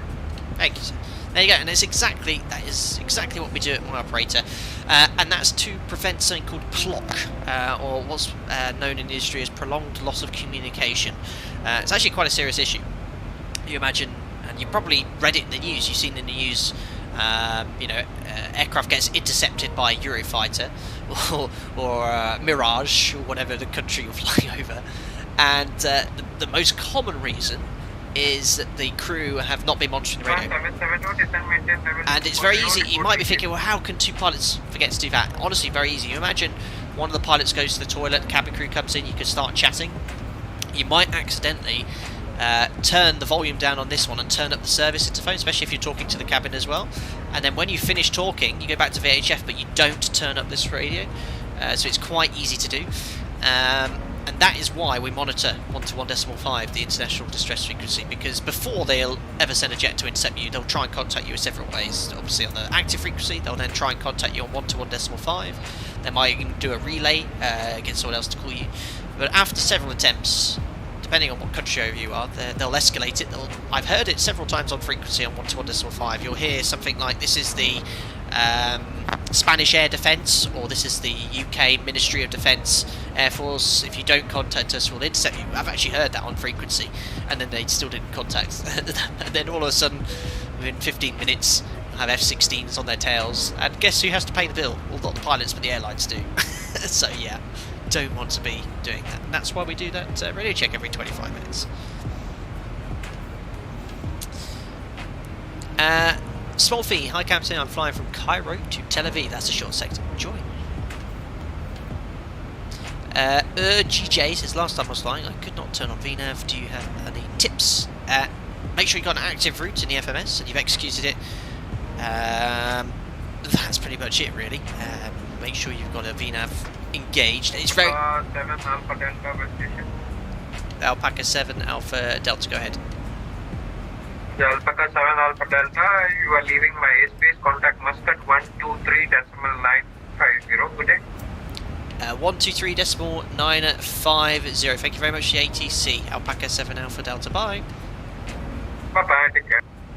Cool. Over to Muscat. Yeah, so without seeing the video, it's quite hard to work out if VNAV why it didn't engage. It could be for a whole host of reasons. But there we are. Anyway, we'll contact Muscat radar. And someone advised earlier, I think in real life, you'd have to actually call them on box 2 10 minutes before entering their airspace. But I hope they're not simulating that here on VATSIM. Yeah, I still can't. Oh yeah, I can see the whole of Muscat Centre online there. Very cool. Muscat Centre, very good evening. Alpaca 7 Alpha Delta, maintaining flight level 360 inbound to Tapdo. Alpaca 7 Alpha Delta, Muscat Control identified flight level 360. Proceed direct to Intracts. Maintain flight level 360, and we can now route direct to Intracts, Alpaca 7 Alpha Delta. Another excellent shortcut. Okay, 340 miles. But these are common. These sort of shortcuts are very common. Probably actually going to see a little bit of south of Iran if we're lucky. Very cool. Direct to Interact. 340 miles. Nice.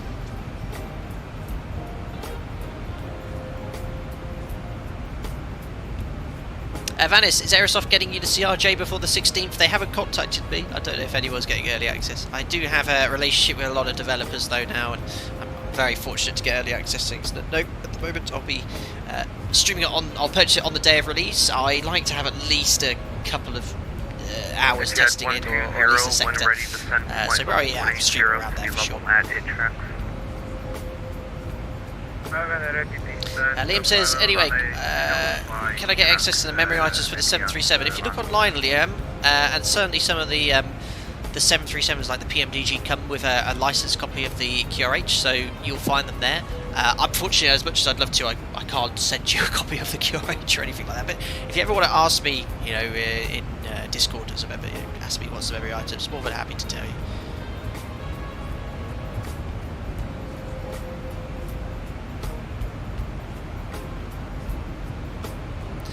Crab says, don't expect study level from Aerosoft. They're not known for quality in the P3D world. Okay, I don't know much about Aerosoft. I've obviously heard of them.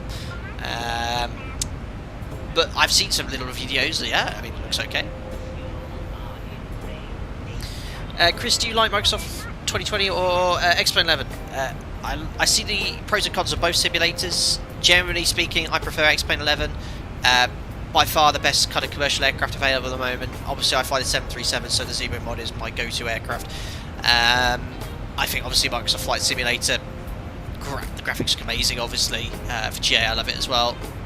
But yeah, a lot of people say, oh, why do you go? I've said it, I say we do this every stream, but X-Plane 11 is by no means an inferior simulator. In many ways it is. It's better. Like I prefer. I don't know. Just flying commercial jet airliners feels more realistic, and that's thanks to Blade Element Theory and the guys at that under research. Again, I don't know much about the technical sides of things, but if you could put me in this virtual 737 and put me at various phases of flight, the pitch and power is very nice. The inputs are the same as well. I'm sure if someone makes an accurate 737 for Microsoft Flight Simulator and puts me in it, I'll be just as well impressed, because I know they have the ability to simulate all the movements of the airfoil for the atmosphere. So yeah, I generally stream X-Plane 11 because it's I love the sim. I think it's great. But no, as I said, I was planning a stream on Microsoft Flight Simulator today, but the latest update it's just tanked my FPS. Don't know why. Some people reported it, others haven't. But yeah, I couldn't get more than 15 FPS flying a Cessna 150 with medium graphics settings, whereas previously everything was on high end, and I was getting 30-40 FPS. So I don't know.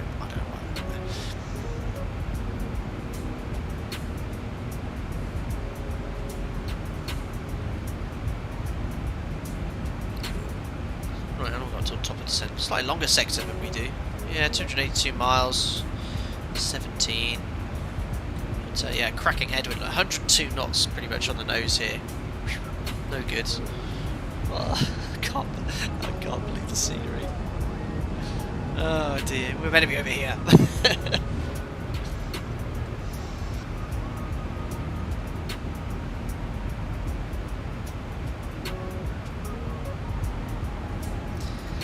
Who does love any chance of second sector today in order to virtually drop me off in Bahrain for the F1 practice? I'd love to love, but I'm going to be busy this evening outside the channel.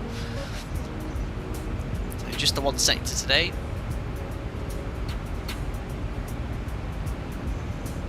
And Dr. Sifra says, are you an Alpaca 738? Yes, we are.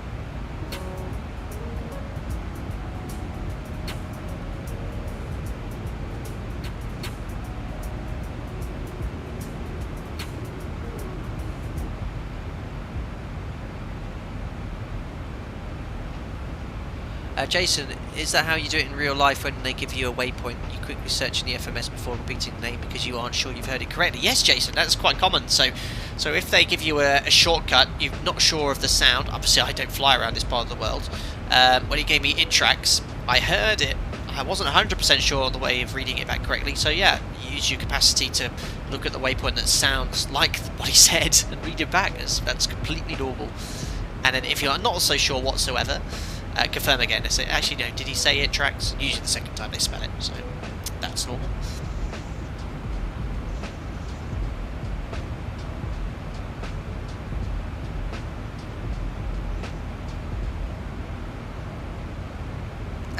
Liam says Xbox by any chance tonight. Is that why you're busy? No, I've got some stuff to go over at work actually, but no Xbox tonight.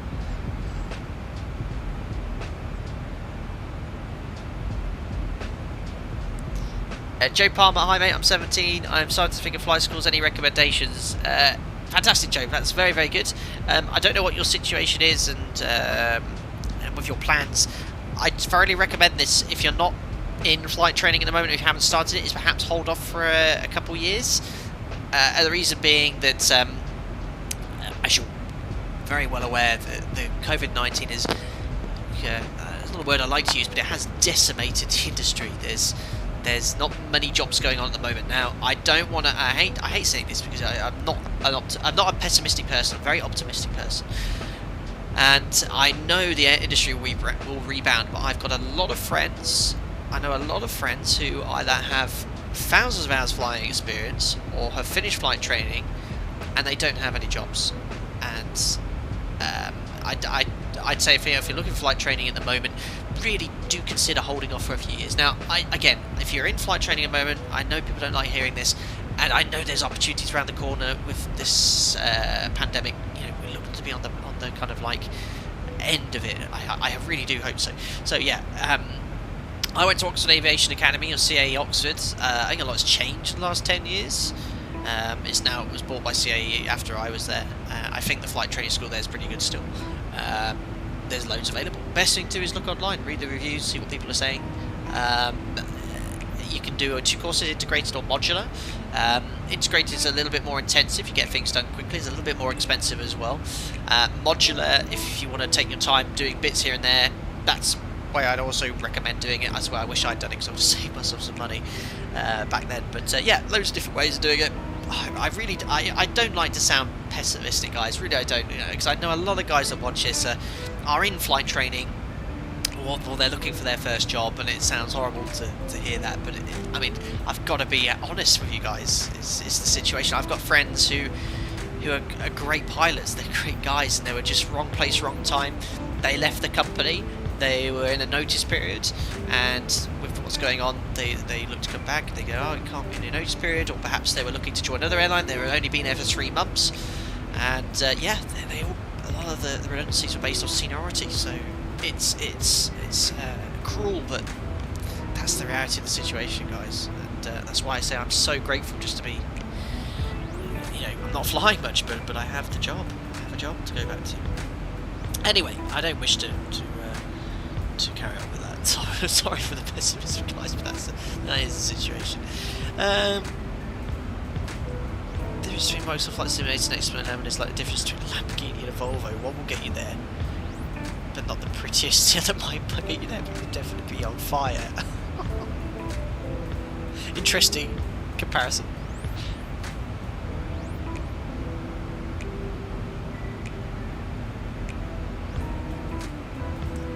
Diolopup Digital said, how much more time until landing? Well, you've got the ETA up here, which is just as the crow flies based off your present speed, not the most accurate. Let's go off the one in the FMS. Bear in mind it's 12 hours behind the live time, so that's actually 17:44.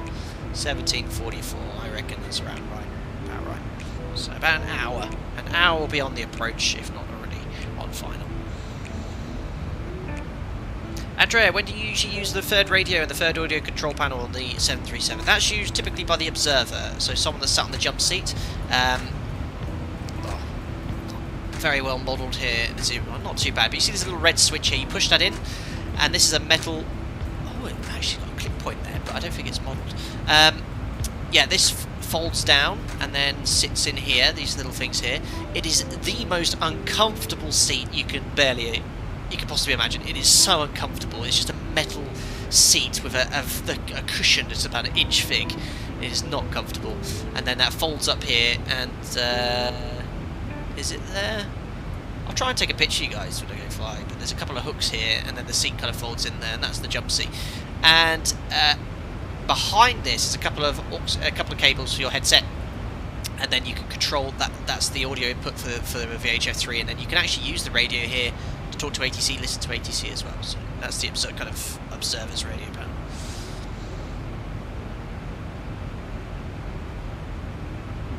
Very cool. Guys, what I'm going to probably do is just have a quick 5-minute break, go spend a penny, and get some more water, and then when we get back, carry on as we are, chatting away. I hope you're enjoying the stream so far. Feel free to ask any questions as usual about the 7.3. This is what the streams are all about, commercial operations. I hope you're enjoying it so far. I'll just let ATC know we'll be back in about 5 minutes. Alpaca 7 Alpha Delta, so we just hop away for 5 minutes. Alpaca 7 Alpha Delta, that's approved, call me back. We'll go Alpaca 7 Alpha Delta, thank you. Also guys, I'll set up the stapler cam, enjoy the views, I'll be back in about 5 minutes, thanks a lot.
thanks a lot for that, guys. Nice little break there. Did I see an aircraft carrier? No is the answer. There it is, look. Ooh, we do have a good history of aircraft carriers on the Flight Deck to Sim channel. As tempting as it is, we're going to continue westbound towards Oman. Also, guys, thanks a lot for that. But just to ATC, we're back as well. Muscat radar, back at 7 Alpha Delta, we're back. Thanks for that. Welcome back, thank you. Just spoke to Mariana, Steve Mayer, one of our members. Very sad to hear his dog passed away this morning. Really sad. Just sorry for very friends. So yeah, thinking about you, Steve. Thank you. You continue to support us as a member as always. But yeah, take as much time off as you need. That's devastating to hear. Cool. Right. How long we got then? Around 55 minutes of flight time.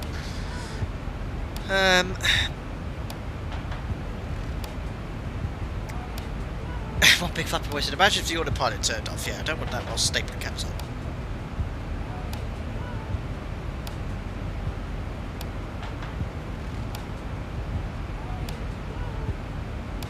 RR Rocket League, what's up? Hope you're doing well. Welcome to the stream. Sean said, can someone tell me why the other players' planes of VATSIMs look low quality, but the plane you're flying is high quality? Is that to stop FPS drops? Yeah, if they made it really high quality, I guess there would be a performance issue with that. But yeah, that's just the way they are. You'll see if you look back at the stream. There was an Emirates, well, no, Etihad 777, I think. Yeah, it doesn't look that great, but it's just representing other traffic on VATSIM. You're not really that close to them that often, so I think it looks fine.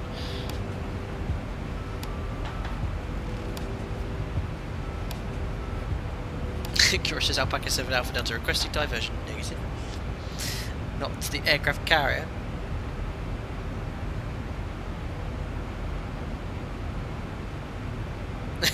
Bill says, are you absolutely sure you don't want to land on it? We've landed the ZIBO mod on an aircraft carrier before. Actually, successfully, I think it was. We did it once for a bit of fun after one of the sectors. We saw an aircraft carrier on the way and it said, look, after we've landed, shut down, I might reposition to go land the aircraft on the aircraft carrier. We also landed we did a flight, it was well over a year ago now, in the, what's it called? It's a turboprop, 2 engines, ultra slow STOL aircraft, can't remember what it's called now. But yeah, we took that to the beach, we took that to Barra Beach about a year ago now, that stream must have been, and we did pop in and land on an aircraft carrier on the way.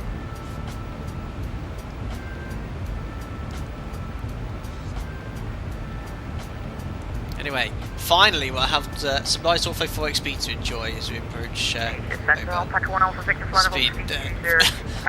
much to look out the window today. Twin Otter, thanks guys. Completely forgot your screens.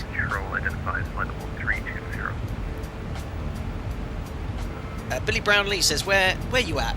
There we are. There's the world. There's Africa, Europe, Australia, North and South America. Approaching the Gulf of Oman. This is the Arabian Sea here. Started off in Karachi, which I think is here. I think this is representing Karachi there. I cannot actually read that, of course. But, yeah, about 2 hours it takes it. I think this is actually quite a busy sector in real life. With I think it's Etihad. They fly to Karachi quite a bit. I might be wrong there, but one of the United Arab Emirates airlines. Billy says, I seem to recall a swimming 737 after that carrier landing. Love that stream. I think, yeah, one of them we did go off. One of them we successfully landed. I remember because we landed and it put us onto the catapult to launch. And we were doing like a wheelie or something. Funny. A podcast, have you ever flown outside of Europe in real life? Yes. Ryan, do you use the Skimitar winglets? Nope, just got the classic NG winglets only. That's what we've got here on the mods. You can have that option with the mod if you wish. I think it looks better. I like the look of the NG more. About the Skimitar wingtips.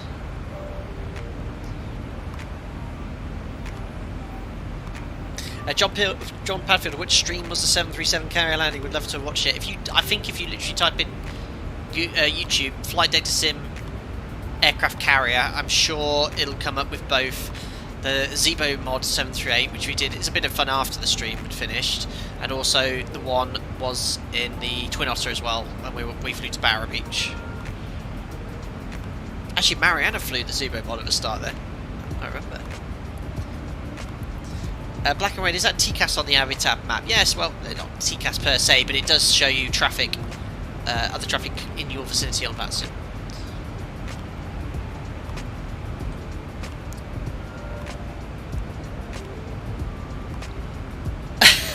Hey guy says, search you up overpowered. Yeah, X-Plane kept moaning at me the whole time saying you're overpowered.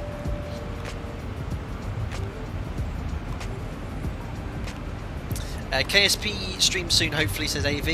Maybe. Mariana's been streaming now, guys. You need to go check out the Flight Deck Sim Gaming. She's playing Valorant, and she started doing some of her own streams. She did her first ever stream yesterday on her own without any input from me, pretty much.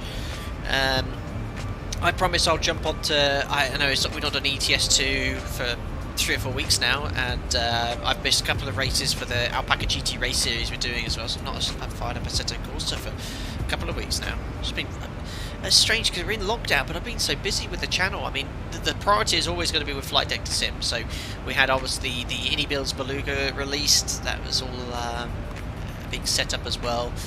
Bits and pieces of the ZIBO Mod 2.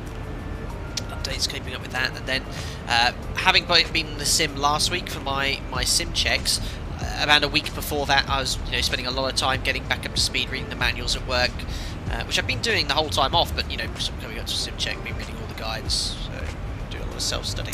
Yeah, it's been strangely busy, even though we're not. If you know what I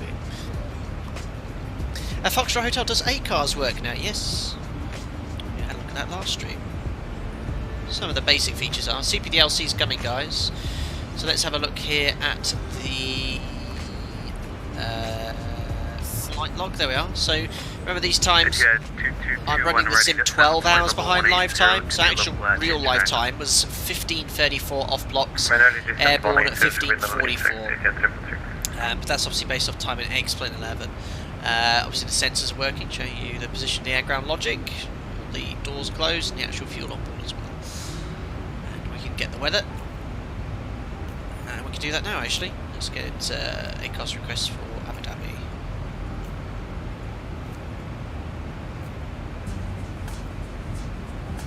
Sean says, when we start descent, how many miles away are we from top of descent? Well, let's have a look at the weather here first.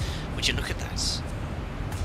5 knot winds, Cav OK, 26 degrees, 1011. Splendid. That's exactly what we always want to see. 1011. Reset the QNH here. And top percent is 160 miles at 0519 Zulu. So what's that going to be? It's going to be 1719 Zulu. Around 25 minutes. Yeah, live time would be dark now here for sure.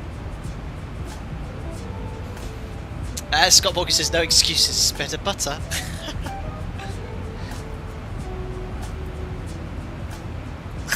Can't believe I've been over the sea Alpaca 738 request. Such a shame. 10 minutes away from flight deck. About 738, that is approved. Call me back. Welcome. Resplendent, Tom. Absolutely. Javier said, too many good planes and not enough time to fly. Absolutely, Javier. It's now an X-Plane 11. We are so catered for now. I mean, where do we start? 737 ZIBO mods, the bread and butter of any Simmers library, or hangar I should say. Innie Builds are obviously knocked the ball out of the park with their Beluga recently, and obviously their A300 is excellent.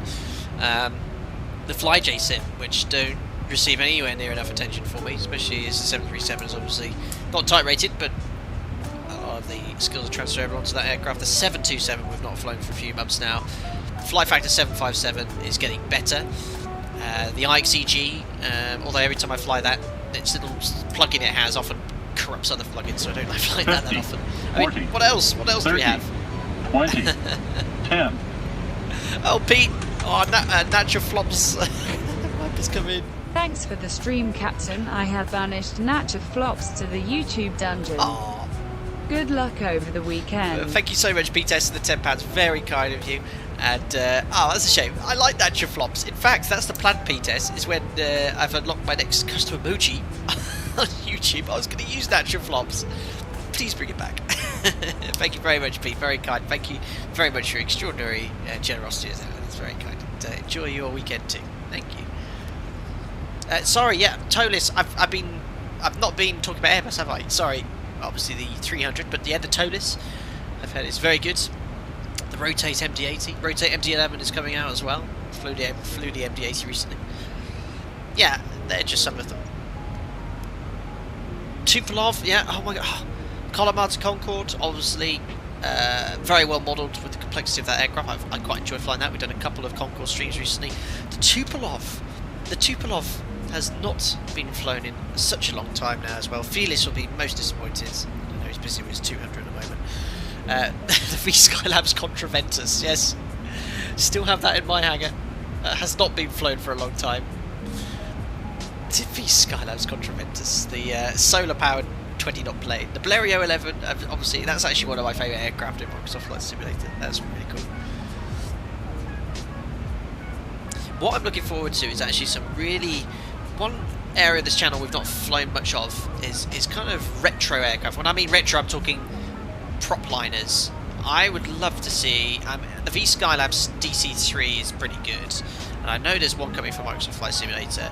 I cannot wait to fly some proper old school prop liners because I've got a lot to learn. I think it'll be great fun. You see me sweating trying to maintain these engines.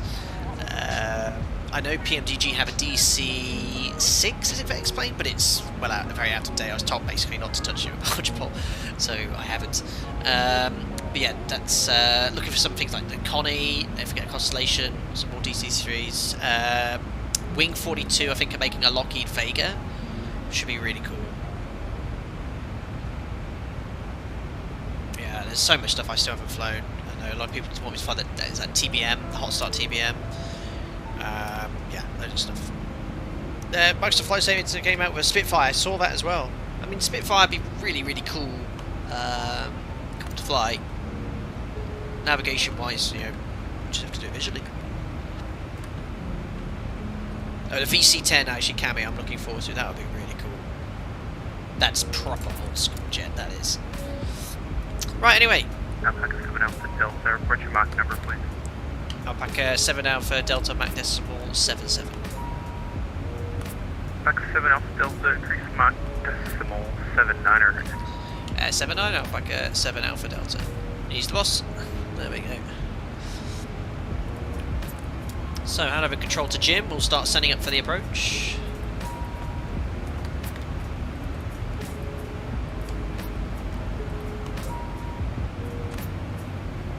So, 250 below 10,000 feet. Transition altitude is quite high here in Abu Dhabi. Check the steam descent points later. Flight level 310. 313 at 78. So, you should notice, see where the top of descent point is? Here.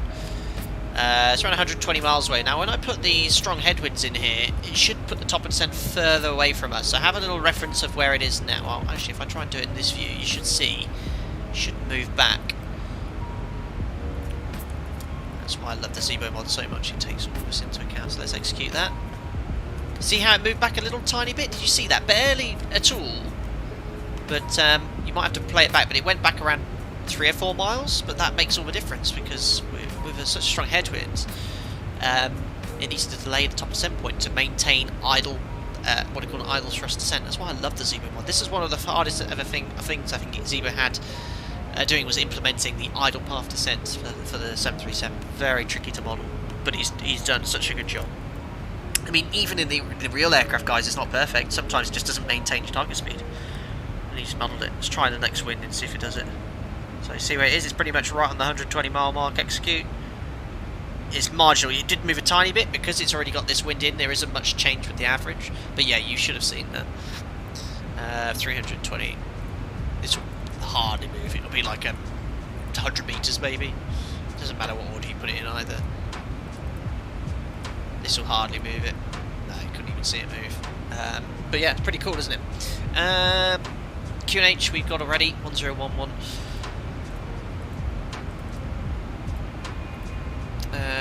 do we have any ATIS? We do have some ATIS. Let's have a listen here. Let's grab that now. Oh, there's quite quiet frequency, so we'll actually try and get it on voice if you like. 119675.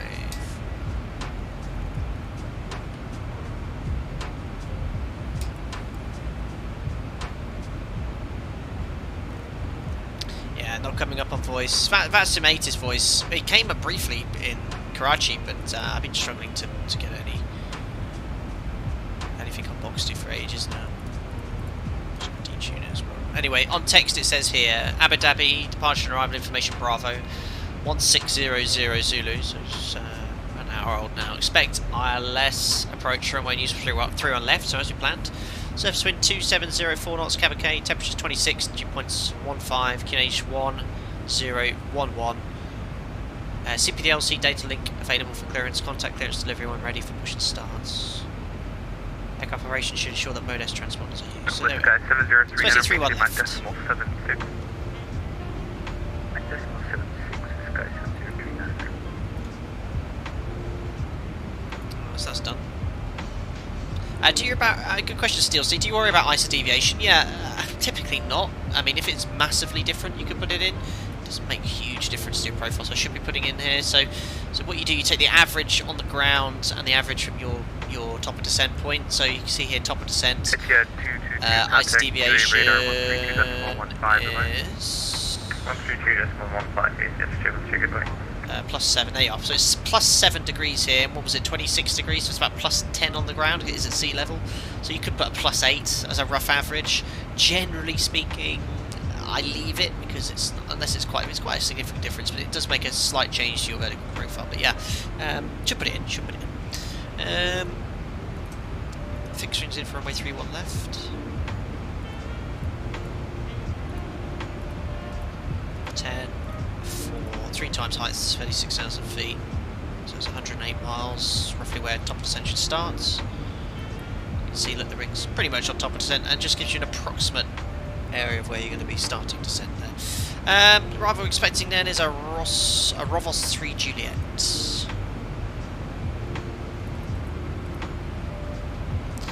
Oscar Mike Alpha Alpha. The arrival is the... Oh, sorry, I just said it, Rovos 3 Juliet. Rovos 3 Juliet, sorry. Rovos 3 Juliet, approach will be ILS 31 left.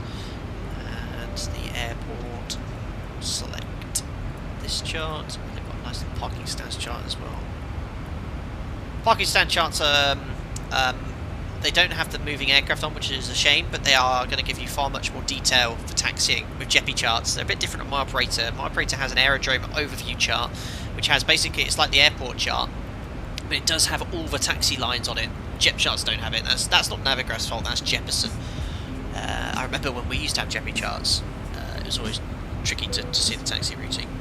But what you need is the parking stand chart, which for JEPI shows you all of the stand information. Where is it though? There we are.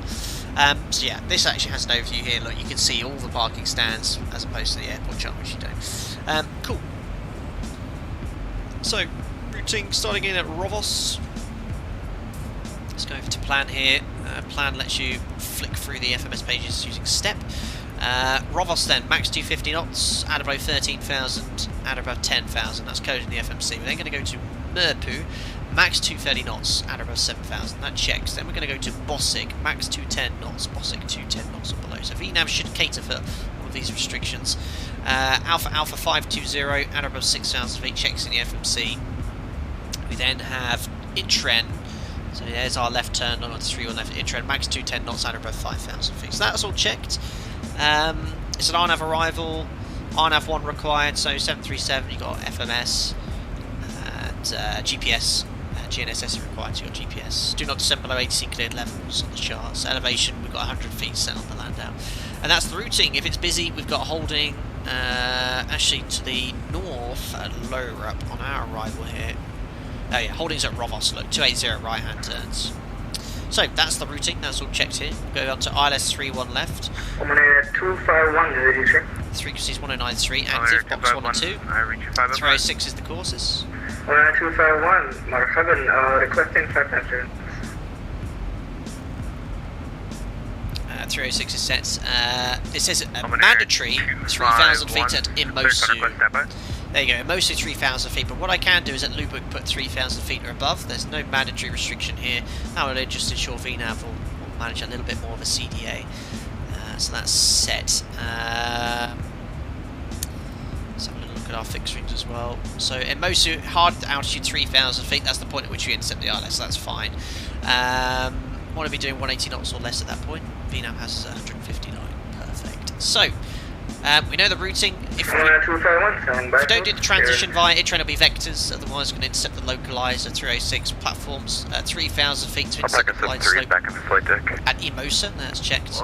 Down we go, all the way to the minimums on the runway. ILS path is 3 degrees, and for us 200 feet AGL 283, RVR 550 meters. It's 750 when a flight director, autopilot or HUD or D8 is not used. Okay, so we can use 750, not an issue today. So 283 feet for the minimums. Commander 251. Barrier minimums you want to set here. Ready to copy.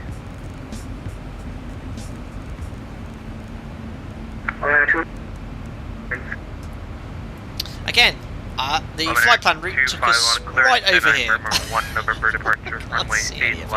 I can't believe this routing. Fantastic shortcuts, just not. We just completely missed out all of the ortho flights we had downloaded. So our minimum set, we have to go around, it'll be Toga once, we'll go around flat 15, set ground first, pass ready to climb, gear up, 400 feet we can engage, heading select, climb straight ahead, well use LNAV, sorry, climb straight ahead to VEDX at 4,000 feet, then make a left turn, max 210 knots to VUTOC and hold, climbing to 4,000 feet, so yeah, definitely use LNAV. Outback 73, maintain Mach decimal 79er. 79er. And there we are, VEDX, VUTOC for the hold 4,000 feet. MSA 2,400 feet, no issues in terrain. RNAV 1 GNSS required for the transition. And speed control by ATC 180 knots by 10 miles. Understood, 160 of. So, runway 31 left, nice long runway here. It is 4,100 metres, absolute whopper. So, ideally, we've got two high speeds. We've got Echo 12 here and also Echo 8. So if we can, I think we can go for Echo 12, and then we have to go on this parallel taxiway here, Echo, and in via Echo 9. It's a little bit clearer on this chart. So there's Echo 12, and then you can't make a left turn here, I don't think. Yeah, definitely the position there. So carry on Echo 12, Echo, left on Echo 9. Well, I don't know. Where would the 7-3 guys park? If we request to park on Terminal 3, it's probably for wide-body jets, but wherever they take us, really. There's another runway to the north here, and they're building a brand new terminal there, which is, I thought there was an issue with the scenery, but there's actually none of these taxiways are here in real life, which has also been modelled with the gateway scenery, which is really nice. So yeah, what's Echo 12? That's going to be, easily make that, because it's about a third of the way. It's a 4,000 metre runway, so it's around 1,400 metres. Maybe a bit expeditious, but I think we can make it. Do a test sector. If not, we've got Echo 8. Might actually go Echo 8, and that's about 2,300 metres, and that'll be flat 30 on a rate 2, because we're going to be planning on parking around there anyway. It depends how busy it is. If they want me to vacate as soon as possible, we will. Zach says it says vacate via Echo 8 in ATIS is available. Oh really? I missed out on the ATIS then. It does. Minimum runway occupancy time, arrivals from south, plan to vacate via Echo 8. Well spotted, Zach. You'd make an excellent first officer. Or PM, thank you. Echo 8 it is. So, Echo 8, that's going to be around 2,300 metres. Let's have a look at the performance. 3-1 left, dry. It's 5 knots, but I'm going to leave it at 0. It is 26 degrees. QNH is 1011. Got lots of additional fuel today, 30 minutes. So, we're going to burn another 1,200 kilos. Landing weight is going to be 61.8. 61.8.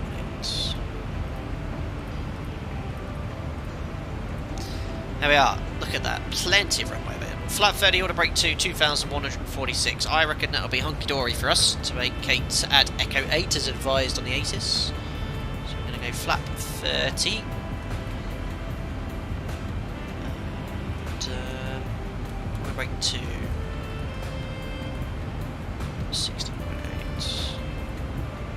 Flap 30, order break 2, and we'll use...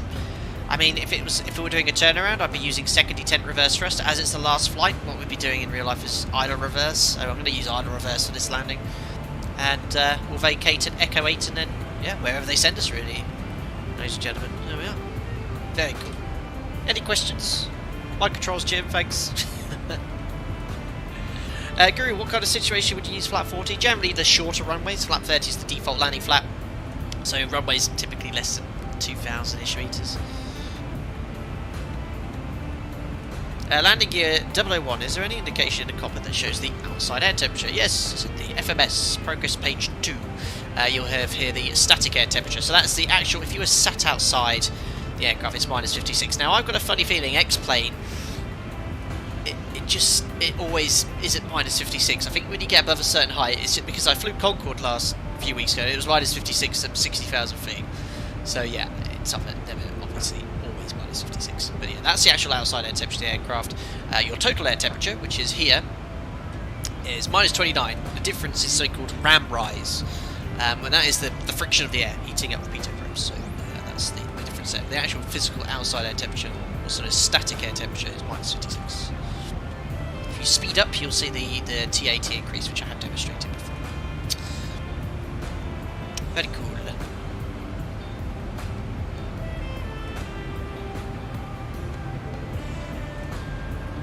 There we are, briefing is complete.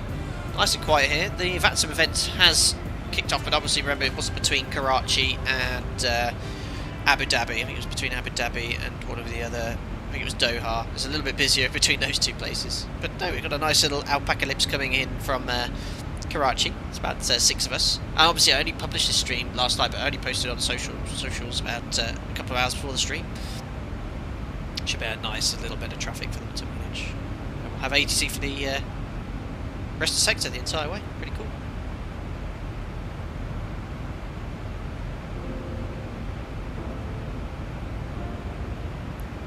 Jonathan Wiltshire, how do you decide on the reverse thrust level? I'd assumed you want more thrust and less brake wear, but that doesn't sound like you've just described it there. So Jonathan, on the last landing of the day, it's a funny thing between cost of brakes and use of reverse thrust.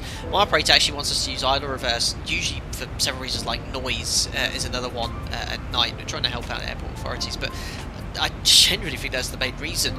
But yeah, the main reason we use reverse thrust is for brake cooling. To make sure that the brakes don't get too hot, because that can have effects on turnaround. So if you don't, with the weather as it is here, 26 degrees, if I used auto brake 3 with no reverse thrust, it would probably take at least 45-50 minutes for the brakes to cool down to the required level to dispatch safely. And that's actually a topic I need to cover, is brake cooling and the tables we access. So that's something we'll look at perhaps in a future tutorial. But yeah, we plan to use idle reverse where possible. There's a lot of airports in Europe which are very strict with it, like Copenhagen, for example. If you use more than idle reverse, you have to file this. You have to file a report. That's the way why. That doesn't stop you from using it in an emergency situation. Absolutely not. But they want you to use idle.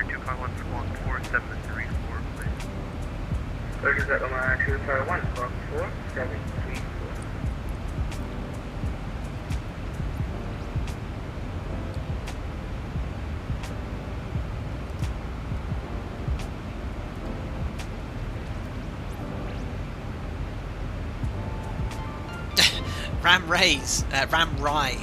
rise. That's the difference between static and total. And that's due to the air, the compression of the air into pitot tube and the increased temperature. That's why Concorde gets so hot.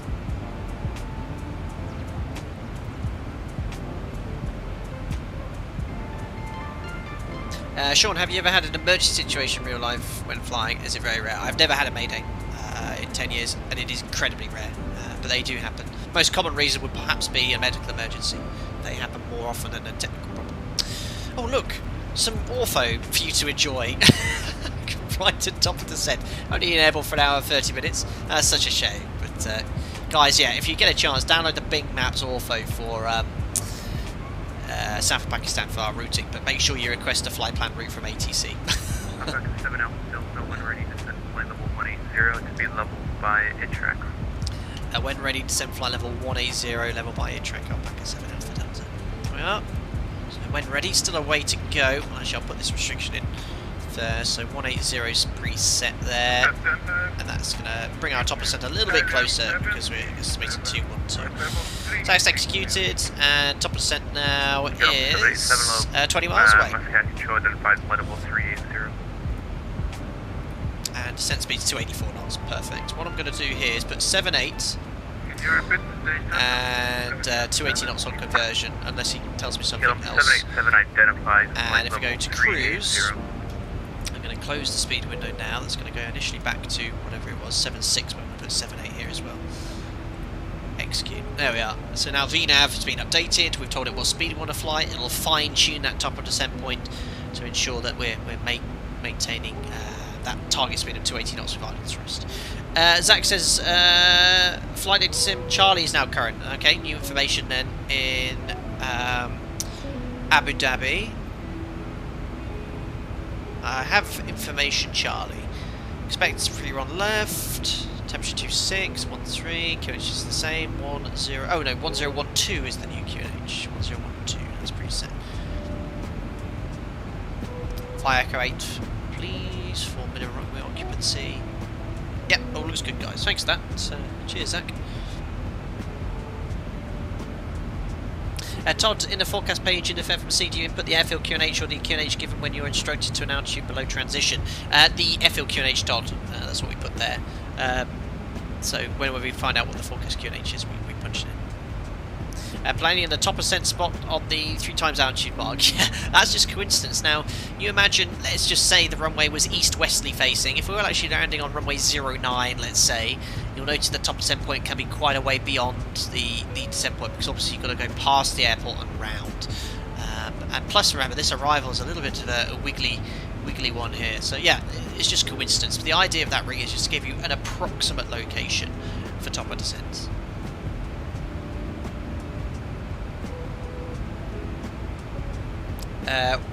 VYAC says when we arrive in around 25 minutes, we're just approaching top of descent. In fact, guys, if you want to put your top of descent in chat as we go, keep the interaction going. Off we go.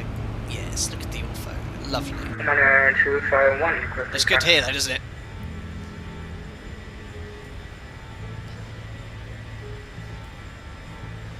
Oman Air 251 taxi via Lima, Romeo, Victor. There's ultra runway 8 left. Oman Air 251 taxi left via Lima, Romeo, Victor. There's top of descent. I can hear the engines spooling down. There we go.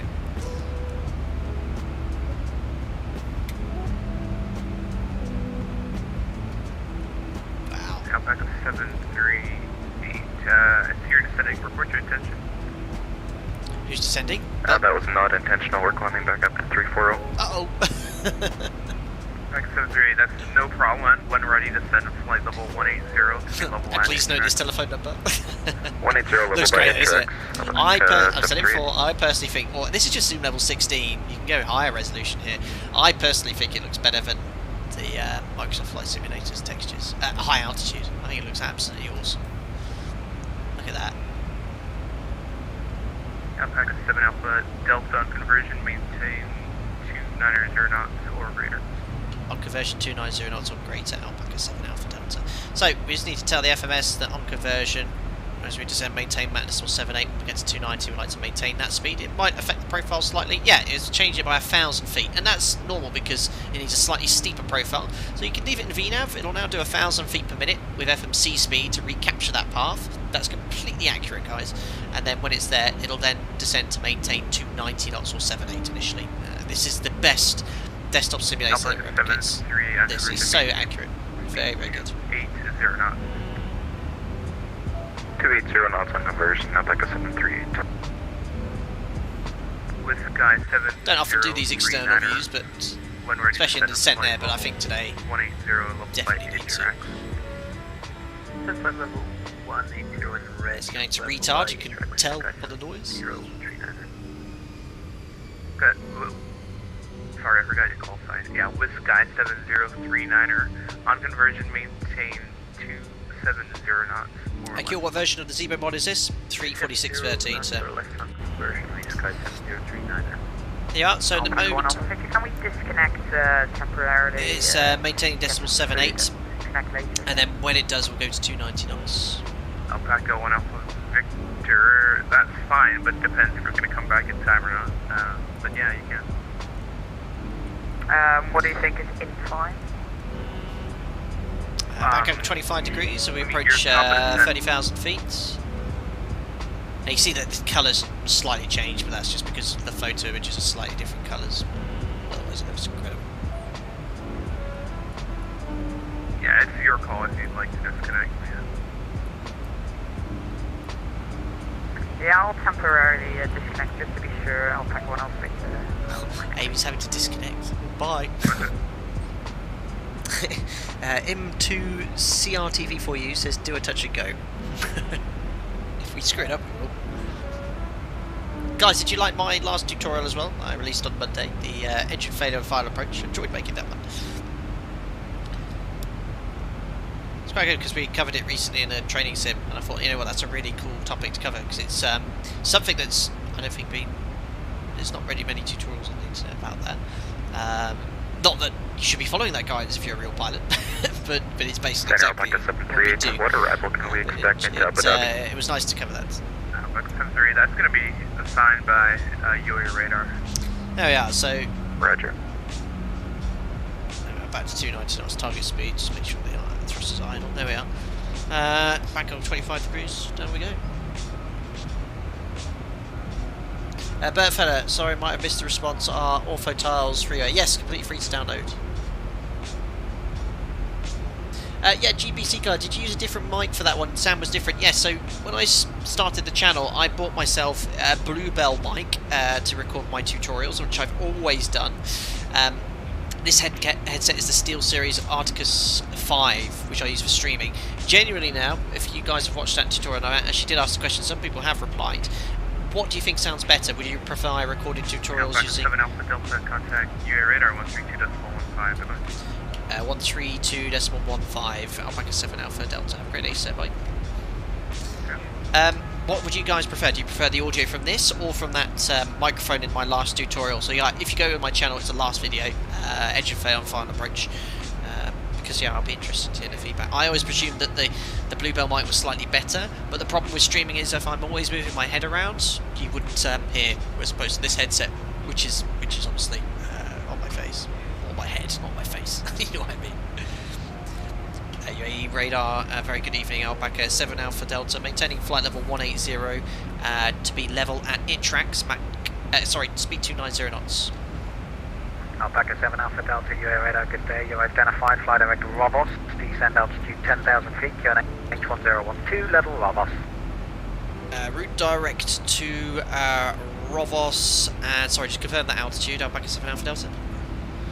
Alpaca 7 Alpha Delta, it's 10,000 feet on the QNH 1012, be level at Rovos. Send 10,000 feet, QNH 1012, to be level by Rovos, routing direct to Rovos, Alpaca 7 Alpha Delta. There we are, so 10,000 feet, set QNH 1012, we're passing 23,200 feet with 10,000 feet, and standby altimeter is set. So yeah, you see there, a lot of information from ATC, obviously on my own here, not sure about the readback, quite a lot of information to store short-term memory, altitude, QNH setting, route direct, and a restriction, so it's 4 bits of information. Just repeat it to say, yeah, confirm altitude, no problem at all. There we are. So that VNAV profile's changed slightly because we could disregard that restriction roll previously, and this one is to maintain, get to 10,000 feet level by Rovos. Actually, that's a good point. He said 10,000 feet level at Rovos. VNAV is only going to be wanting to get us there at 10,000 feet. So what I'm going to do is delete this, execute 250 or below, and then put 10,000 feet as a hard altitude. Execute. That's actually going to put us slightly above profile, which it has done. There we are. Rovos has a speed restriction of 250 knots, which is coded in the FMS. The only thing we're missing from VNAV at the moment, it should have a decel point for from 290 for 250 at Rovos. There's no decel point, there's a little bug. Just going to use a bit of speed brake here, just to get back on pro. Runway 30 left. That's going to make us go down quickly. That's normal, 4,000 or 5,000 feet per minute, 300 knots. That's completely normal. Might look a bit like, oh, but if you imagine if you're sat there as a passenger. Actually, maybe a little bit too steep. Yeah, 5.5. Steady route. Speed brake now. Pitch up, pitch up. There we are. It's a little bit too smooth. It would have pulled up by now. It's only going up at around 50 feet every half a second. Alpaca 738 UA radar, good day, you are identified. You can expect a roll-off.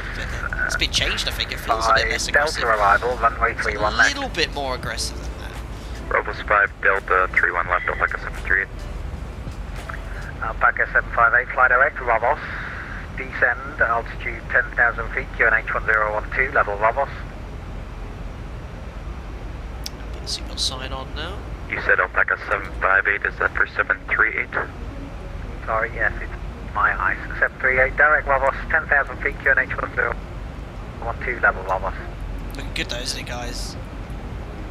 Direct Rovos, descend 10,000. It's that golf club there. Ambi level at Rovos, please. Sorry for my level of knowledge when it comes to the geographical areas of the United Arab Emirates. Rovos, 10,000, Alpaca 738. Looks great. They do like their race courses here as well, don't they? The golf courses. Very cool.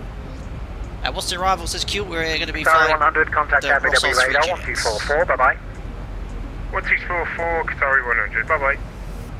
Skydiver 172, contact Bahrain, radar 123.1, wish him a happy birthday. Oh, happy birthday.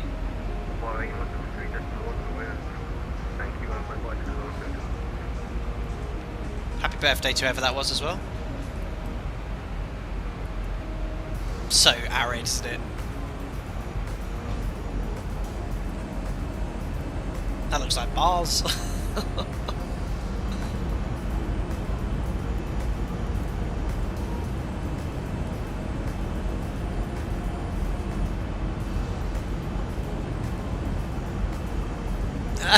Two tons of love, cheeky.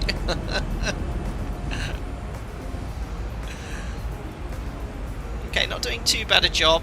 Again, the speed's just trickled back a little bit here. My main concern is that we don't have a decel point for 250 knots or below. We should have a little circle, green circle that says decel, to get us from our planned descent target speed, which is 290 knots, and then we should have one for 250 knots at Rovos. So it'd be quite interesting to see what VNAV does here. Whether I've had it before where it doesn't have it, but it does actually command 250. I'll keep a close eye on it.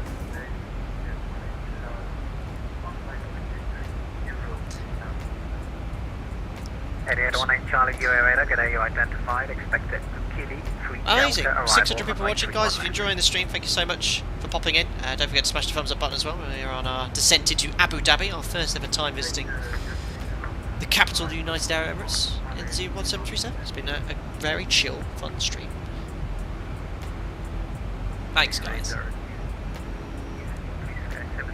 Yeah, looks like we're not going to get the 250 below because we have our 10,000 foot estimated arrival point. It's going to be literally 2 miles before Rovos, and that's not planned on any sort of descent here. So what I'm going to do is just go vertical speeds, bring the speed back manually to 250, just to make sure we get both that 250 knot restriction and 10,000 feet at Rovos. Should do it for us now. So I'm having to kind of like jump out of VNAV here. There's a little bug here, it's just not to comply with the speed restriction there.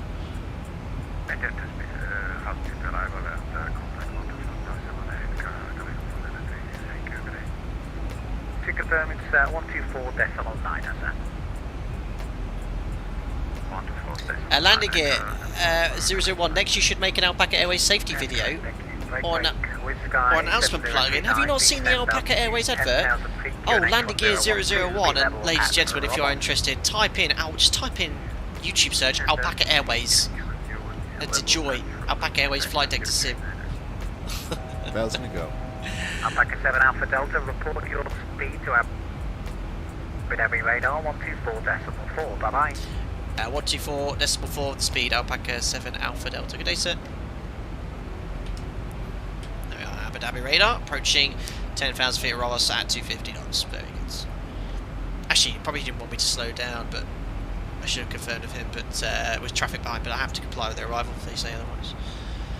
Abu Dhabi radar, good evening, Alpaca 7 Alpha Delta, just approaching 10,000 feet, QNH 1012, overhead Rovos, inbound Merpu, maintaining speed 250 knots.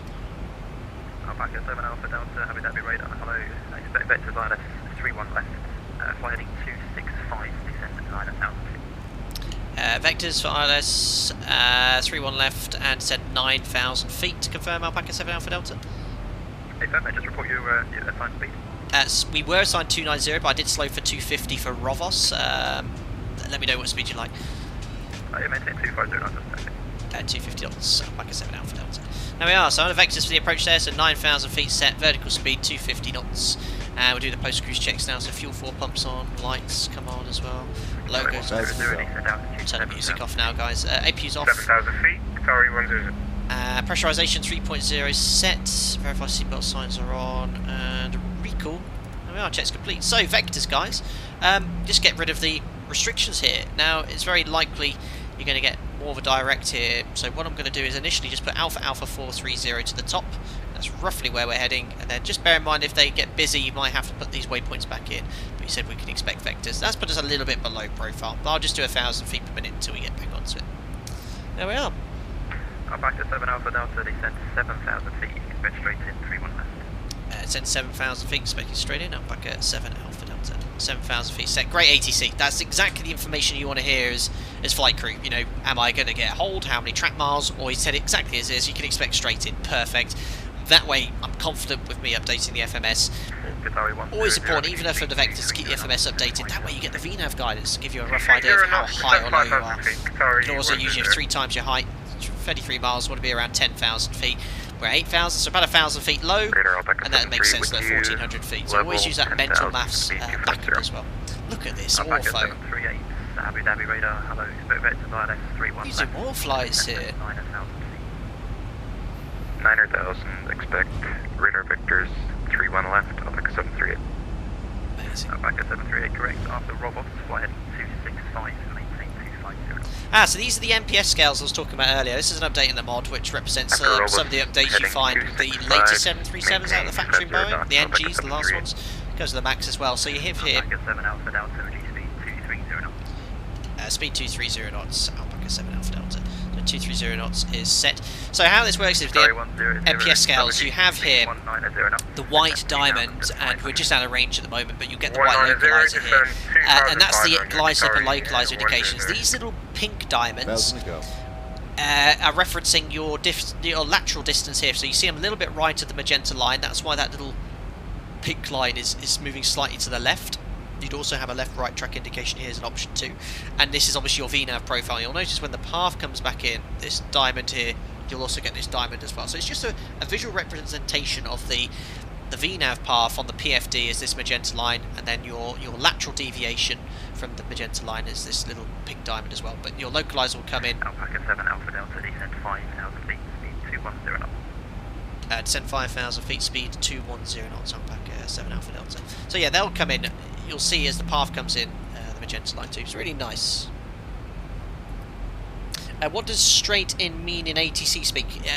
Expect no delay, no holds, more or less vector straight onto the localizer.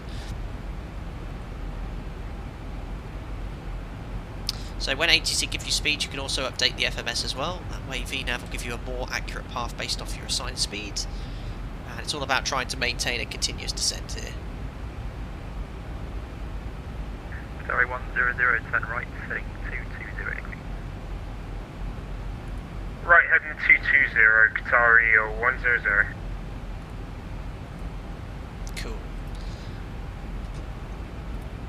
So approach checks we'll do now. 109.3 is the ILS, that is active box 1 and 2. You can triple check if you wish in the FMS.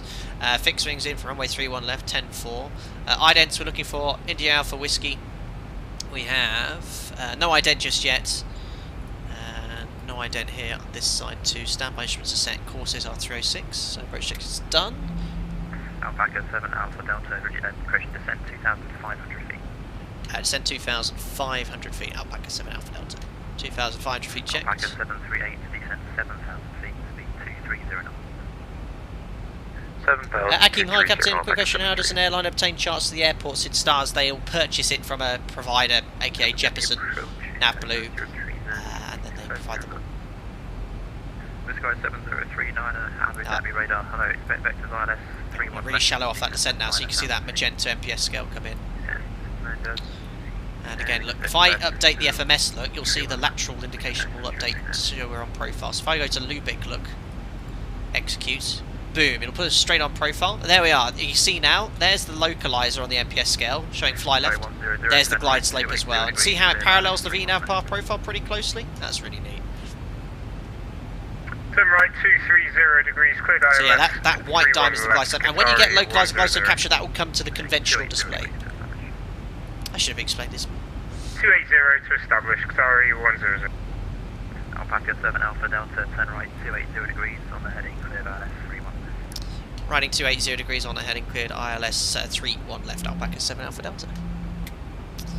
Alright, cleared approach, 18 miles, alarm full lock initially. And yeah, there you are. There's the, again, I'll update direct to Lubic. You'll watch the magenta MPS scale come directly to the centre again. Execute. Boom. Back on profile. Localizer saying fly left. There's the glide slope and the VNAV path. And they're pretty much parallel in there. I'm just going to use vertical speed to stay on the glide slope. VS to finesse, guys. Don't forget. Sorry, 100. That's as established ILS 31 left as well now. Sorry, 100. Amazing. Sorry, 100, thanks. Contact the This tower, mod 119, is just phenomenal. Gets better and 119.2, better and better. Qatari 100, thanks for service. It is Alpaca 7 Alpha Delta, speed 190 knots. 190 knots, Alpaca 7 Alpha Delta. So speed checks, flaps 1, it wants 190. Yeah, the mod is just, it is the virtual 737, you know. Right, localizer alive, localizer capture, there's the conventional view coming into view. We're heading 306. 190 knots we have. We haven't been cleared approach yet, so just use VS to mirror the glide slope until we've been cleared ILS. 2 tons of love, VS to finesse, add that to the card. Absolutely. Now I'm going to go flap 2, that's just going to help me bring the speed back to make sure I'm maintaining the ATC assigned speed of 190 knots. And we're still descending. Alpaca 7 Alpha Delta, localizer established for ILS 31 left. Alpaca 738 to reduce speed 190 knots, descent 2005. So again, we'll keep that speed of ATC. Flap 2's quite nicely holding 190. Oh, we were cleared approach. Thanks, Reagan. Always confirm ATC though if you're not sure. 5000 feet to Sky 7039. That's approach Alpaca 7 Alpha Delta. Sorry, confirm cleared approach. Alpaca 7 Alpha Delta, FM cleared ILS 31 left. Cleared ILS 31 left, Alpaca 7 Alpha Delta. Excellent, so yeah, not sure, confirm ATC, there we are, approach arm, glide slope capture. A lot of people are saying to me, well the mod's broken, the light's extinguished. That is correct. Remember, all the light means on the MCP is that mode can be deselected, that's all it means. It doesn't mean what's engaged. The only way you can tell what mode's engaged is by looking at your FMAs, that is the most important thing. Approach is captured then, missed approach altitude is 4,000 feet. And we'll go flat 5, remember we're still maintaining 190 knots. Alpaca 7 Alpha Delta, speed 160 knots, maintain until 4 DME. 160 till 4 DME, Alpaca 7 Alpha Delta. Now again, we've discussed this quite a lot on the channel as well. 160 till 4, at the moment I'm maintaining 167, yeah, it's a little bit fast. Depending on what airport you have, they might be happy with you flying that speed, but I might just go get down flat 15 when we get back to that speed, just to make sure I'm at 160 by 4. Alpaca 7 Alpha Delta, contact the tower 119.2, bye bye.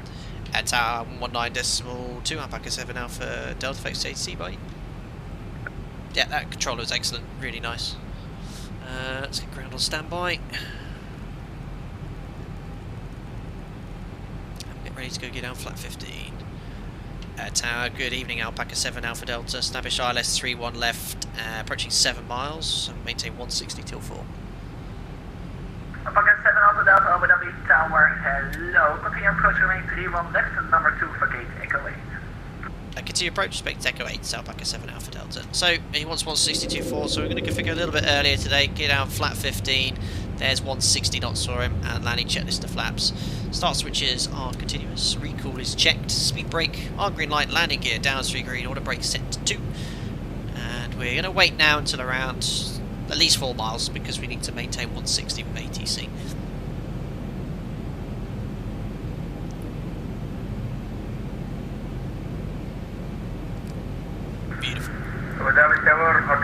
wonder if they built on this yet. Such a, I mean, the whole of Dubai and United Arab Emirates is a building site. This is gateway scenery, guys. It looks very nice. Very impressed with it.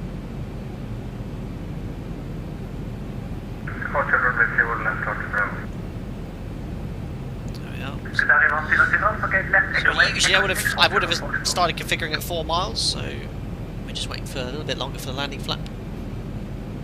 Vacate Echo 8. I just saw that, Joe. That was a windy one. I'm back. Foxtrot, Qatari 100. I will now select flap 30. Alpaca 7 Alpha Delta, correction. Alpaca 7 Alpha Delta, traffic is vacating Qatari 830 on Echo 8. Winds calm going 31 left, clear to land. 31 left, clear to land. Alpaca 7 Alpha Delta. Feet stabilized. There we are. Mr. Approach altitude is set. Flaps we have 30 green light, and the landing lights are on. Landing checklist is complete. Shall we do it, guys? A little bit of hand flying. Remember, we're going to vacate Echo 8. That's the second high speed just there. Let's do it.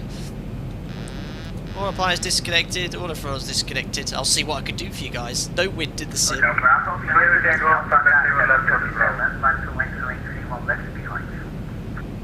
Beautiful weather here. So approaching 500 feet above aerodrome level. And we need to make sure we're fully stabilised at that point. VREF to VREF plus 20. Rate of descent not more than 1,000 feet per minute. On localizer on glide slope. Looking good. And landing checklist is complete. 400. Checked.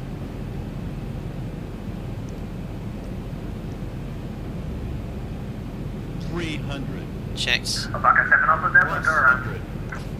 Go around, Alpaca 7 Alpha Delta. God damn it. Alright, go around.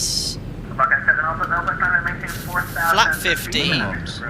Set, go around thrust. Stand by. Positive rate of climb. Gears coming up. Not sure why. So I'm going to do everything correctly here. 400 feet. LNAV. And slightly lower the nose. And we're going to wait. 7 Alpha Delta, reason for the go around is an aircraft lining up without clearance. Climb maintain 4,000 feet. Climb maintain 4,000 feet standard missed approach Alpaca 7 Alpha Delta. Above the flap 5 bug, we can now select flap 1.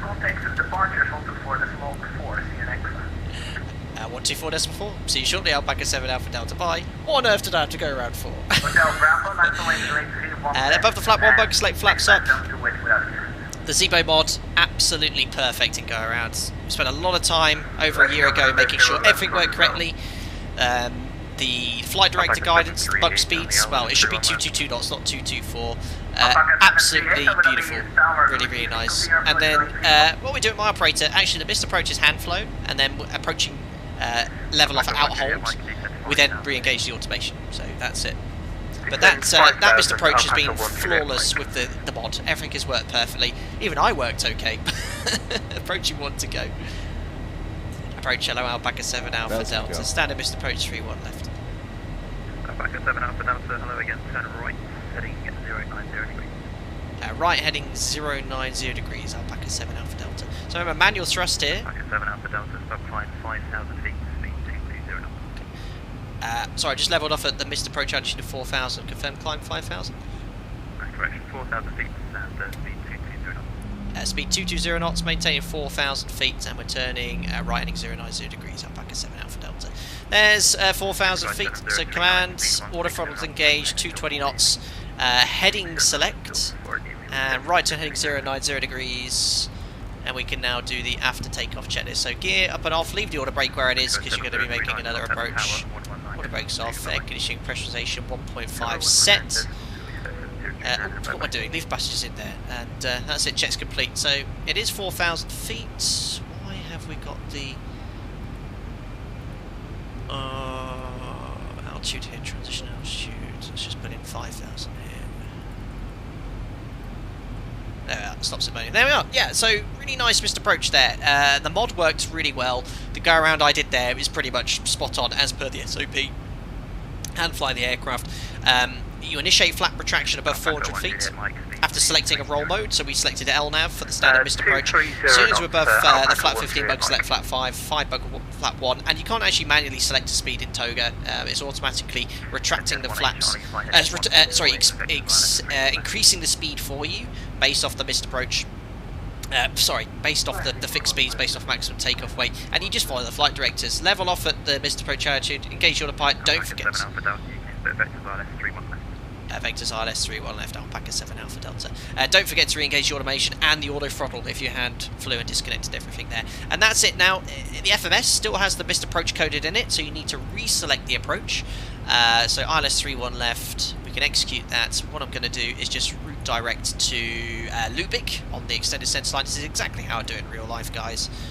Execute, don't use LNAV because you're under vectors, and if you want to be really smart you can put a waypoint here to the left if you wanted, so you could add 90 degrees to that, so that'd be 396. Obviously taking 30, so it'll be 036. Let's make a little waypoint here, look, 036/4. There you are, look, I've built a nice little picture for us there as well. Yeah, I have to take off, check this done. Guys, that was actually a really nice missed approach. Alpaca 7 Alpha Delta, turn right, heading 130 degrees. Apart from a missed ATC. Turn right, heading 130 degrees, Alpaca 7 Alpha Delta. Oh, look at that little waypoint I made as well. Oh, this is really good. Sweet. Yeah, so, what happened there with the go-around? Did someone lined up without clearance? Okay. Well, we've got to respond to ATC at that stage. You can't query it. ATC tell you to go around. You have to go around. You know, it's mandatory. Yeah. No. Another thing we need to do then. What's the fuel situation? We've gone around. We have 4.6 tons of fuel. We took extra fuel to allow for delays. So the go around uses a lot of fuel. You've got to always bear that in mind. Cleared ILS approach. Alpaca 1 Juliet Mike. If you go here to. Oh, I'm going charts. Sorry. Just want the fin res fuel.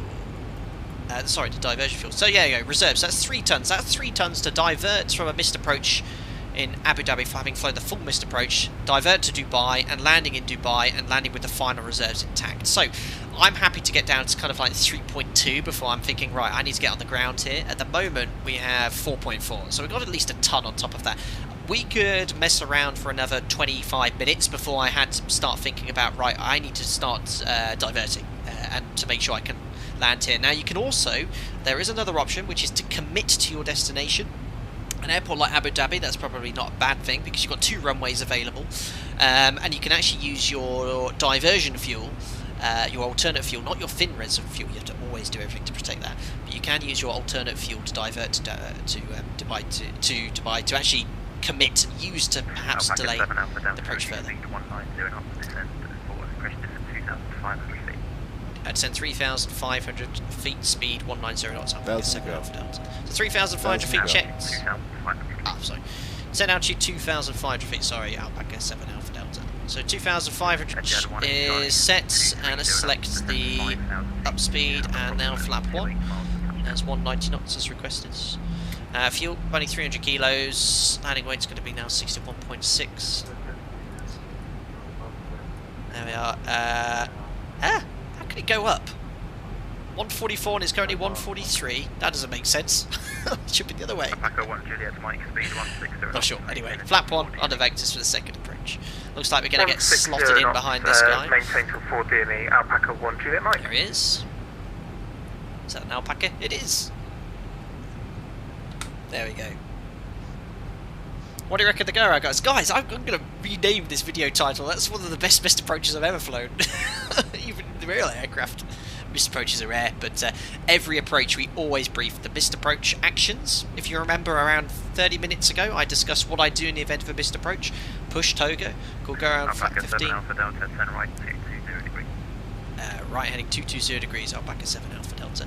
You talk about your actions in the event of a missed approach, your lateral routing, how you're going to fly, climb to 4,000, and then go from there. So yeah, it's all a great thing to remember, guys, that all approaches are flown to a go-around, a landing is a bonus. That's the best way of remembering it.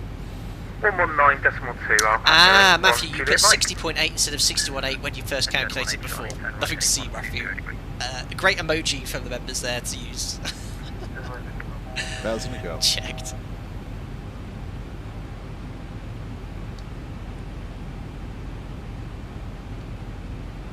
Awesome. Well, that's the first missed approach we've done for a long time on the channel. Etihad 1A Charlie, descent to 4,000. Yeah, the ZIBO mod, absolutely sensational. Oh, I need to let ZIBO know. It's just, yeah, that everything works. The flight directors, the modes, perfect, absolutely perfect. My only criticism was when I selected flaps up, it bugged 224 and it should be 222. That's like a non-issue. Alpaca 7 Alpha Delta, turn right 280 degrees, cleared ILS 31 left. Right heading 280 degrees, on that heading cleared ILS 31 left, Alpaca 7 Alpha Delta.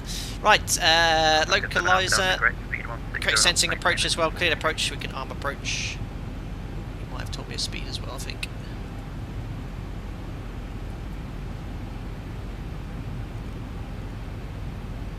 Alpaca 7 Alpha Delta, speed 160 knots, maintain until 4 DME. 160 till 4, Alpaca 7 Alpha Delta. There we are, 160, flap 5. Etihad 1A Charlie, Just don't bug below the flap 5 bug speed until you have it selected. Again, using VS to finesse, just stay on the glide slope until you've fully established. Jason, is 222 always the speed? Yes, all speeds on go-arounds are based off your maximum takeoff mass regardless of your actual weight. So when you select flaps up, it'll always command 222 knots, flap 1 202 knots, flap 5 182 knots, all go-arounds. Localizer glide slope capture, missed approach altitude to 4,000 feet, and runway heading 306 is set. And again, he wants 160 till 4, so gear down. Alpaca 7 Alpha Delta, contact the tower, 119.2, bye-bye. 119.2, Alpaca 7 Alpha Delta. Hopefully I won't see you again. Bye. Bye-bye. Right, 119.2, get out flap 15, chase the flaps. Start switches, continuous, recall checked, speed brake on, green light, landing gear down to green, order brake is set to 2. Holding on the landing flap, remember, you wanted 160 till 4, which is why I've gone gear down, flap 15 again, and now we can check in with tower. Tower, hello again, Alpaca 7 Alpha Delta, ILS 31 left, 6 bars. Alpaca 7 Alpha Delta, Abu Dhabi Tower, hello, welcome again. Continue approaching lane 3 on the left, number 2, vacate Echo 8, and I will get you landed this time. Continue approach, Alpaca 7 Alpha Delta, handles the rogue traffic. Echo 2, it didn't probably hear me. Yes, I don't know what happened there, probably someone just perhaps, I hope it wasn't the worst, but hopefully we'll get us down now. Dante, tuned in just in time for landing, second approach as well. So all we've got to do is select landing flap 30, and we'll try again.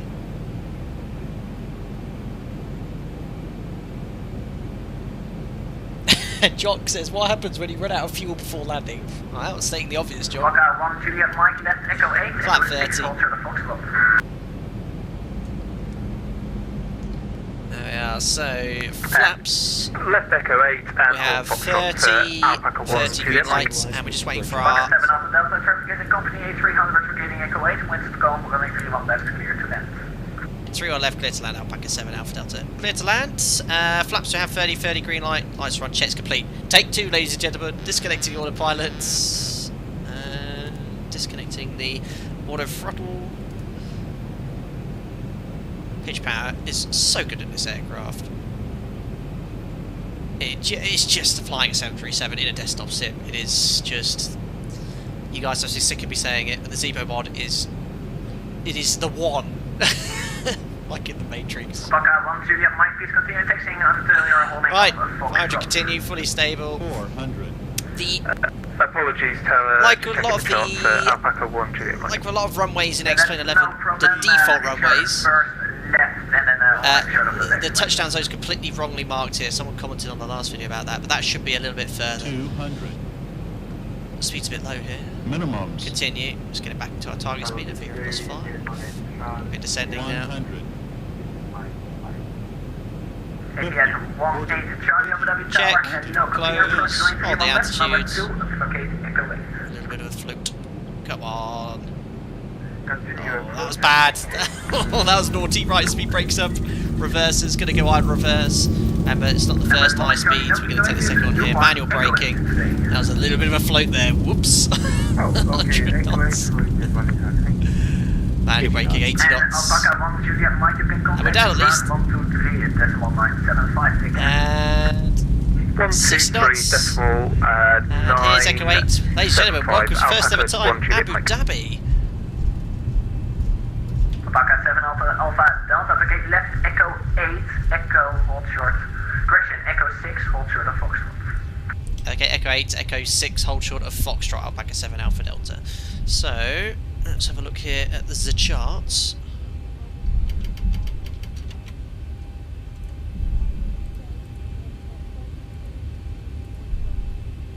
So we have vacated at Echo 8. Charlie, Winscom, going 3 Echo 6 is just here on the right, hold short of Foxtrot. So there's Echo 6. I'm going to hold behind the Alpaca cargo here. Ah.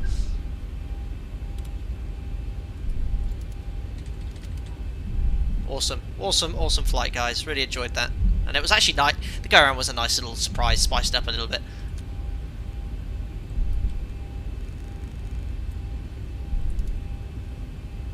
Awesome.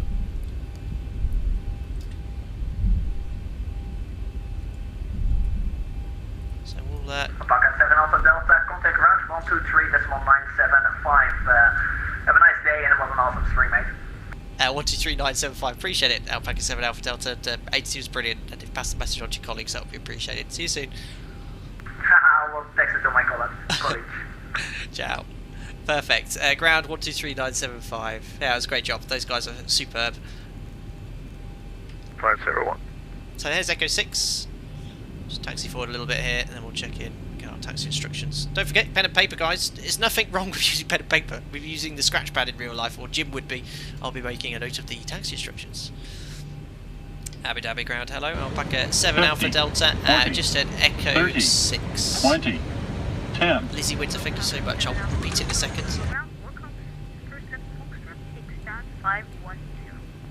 Foxtrot for stand 510, Alpaca 7 Alpha Delta. I'll get back to you soon, Lizzie Windsor. I just silenced Her Majesty. I can't believe that. It will come back here as soon as I can. Right, Foxtrot, and let's just find the stand first. Was that 710? That's my fault for turning that on there. Sorry, Alpaca 7 Alpha Delta. Can you just confirm the stand number? Stand number would be 510 today for you. 510, thank you, Alpaca 7 Alpha Delta. So I'm going to take the next left on Foxtrot. Stand 510 is just here, so it's going to be a left turn and on the parallel taxi. So it's going to be quite tough to see that because none of the stand markings are here. Abu Dhabi ground, Alpaca 1 Juliet Mike. 113 appears to be occupied now, so I'm going to go for 131 if that's okay. Just turn that down there. Lizzie Windsor, I'm so sorry. I know it just came up here, but I had to get the taxi instruction in. I'm gonna repeat it now. I'm listening in.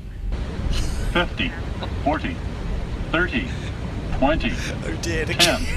captain will be getting sent to the tower. I know. Here we go. I've just had to flog all my Bay 146 aircraft on Gumtree to repay the Wonga loan. Philip took out to cover his car insurance payments. Looking for a new affordable royal charter. I've heard good things about the Blériot. Blériot. Thank you very much, Her Majesty Queen Elizabeth. Oh my, you're in a bit of a pickle these days, your family, but thank you very much for your donation. 40, I'm looking 30, 20, 10. Wonga loan, oh no. One is not amused! Exclamation mark. Knighthood revoked. Oh, in tears. Oh, Lizzie Windsor, thank you very much again for coming in. The donation, obviously not impressed with the fact that I silenced her to read the taxi instructions. Oh, I'm in tears. I can't see where I'm taxiing. Oh, it's so funny. Thank you very much, Your Majesty. Oh dear. Wonga loan for Philip, and you want to get the Blériot to go flying. Amazing. I have no idea where I'm taxiing now. I can't see where I'm going. Oh, that was so funny. Thank you so much. Her Majesty coming in with a donation. Where on earth are we? Completely lost track. We've got no taxi guidance here either. So we're just in front of this part of the terminal. Let's get the taxi instructions here. Right, stand 510. Keep going, keep going. It's going to be on the left on a remote stand. Superb. Just the funniest, Lizzie Windsor. Thank you so much for your generosity here. Oh my days. I can't see. My eyes are streaming. Right, lights. Oh dear, no, we keep those ones on. Start switches off, strobes to steady, get the APU started. Pros can go off. I think we've done everything now on the taxi and flow, up to 30 knots. Yeah, this will be stand 510 here, coming up. So first on the left is 508, which is here, then 509, and then right in the corner here is 510. This is just the standard gateway scenery. There is one available for free, but it's a little bit outdated. I think the gateway one looks quite good. I think actually the gateway airports, as I said at the start here, are so good. Yes, they miss the parking stand sometimes, but all the taxiway instructions are always kept up to date. Very good. Transponder, yes, well spotted. That should be on out off. And I'll make a left turn here, and the weather radar should be off as well. There we are, we'll pull on to stand. Oh dear, that was so funny, Lizzie Windsor. Oh, it was so funny. My favourite bit was the Blériot, but the best bit was actually silencing her. Oops, put the transponder to standby a little bit too early for that. Right, there we are, onto stand we go. Stand 510.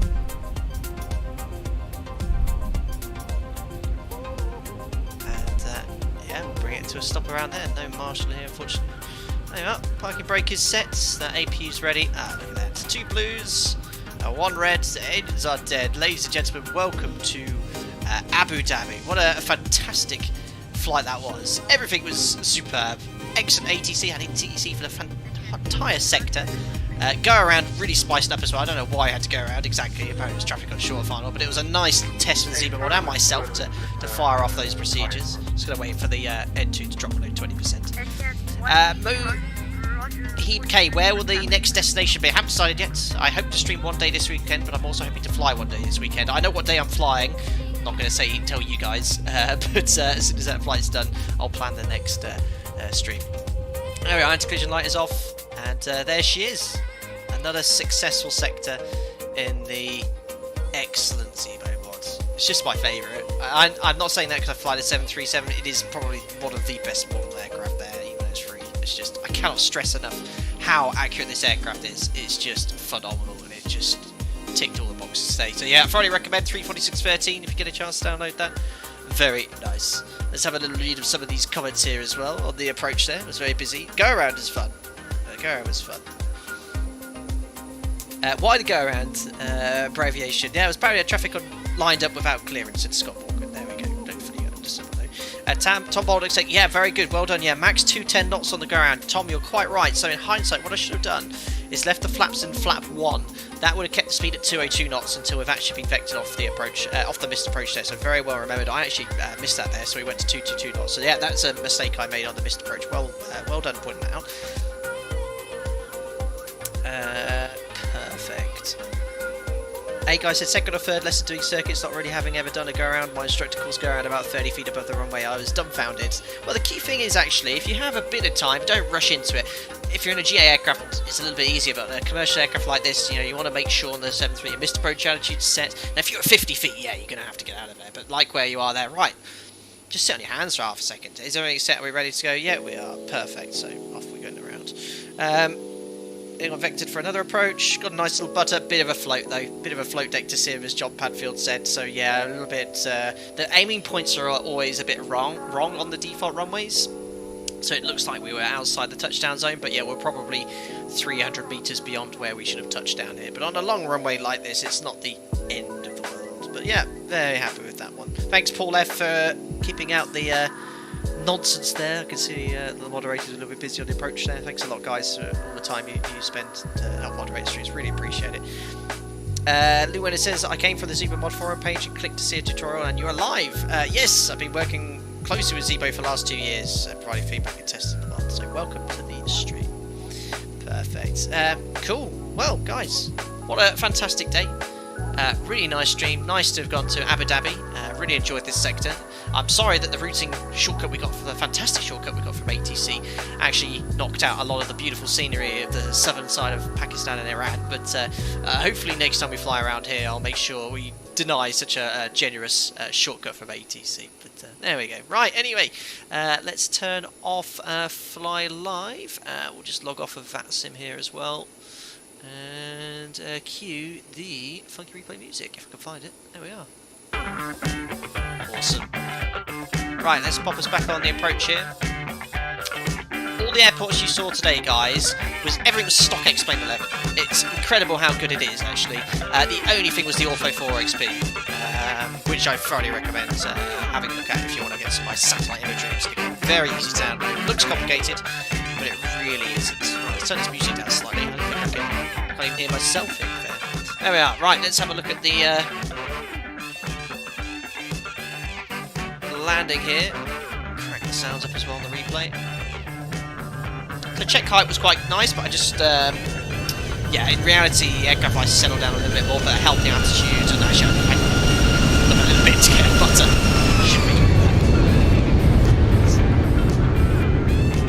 So there's the check, and there, look, you can be a bit naughty, look, increasing the back pressure. I was kind of holding the altitude, but I just let it go up a little bit there, just to get a bit more butter. Otherwise, you guys get very cross.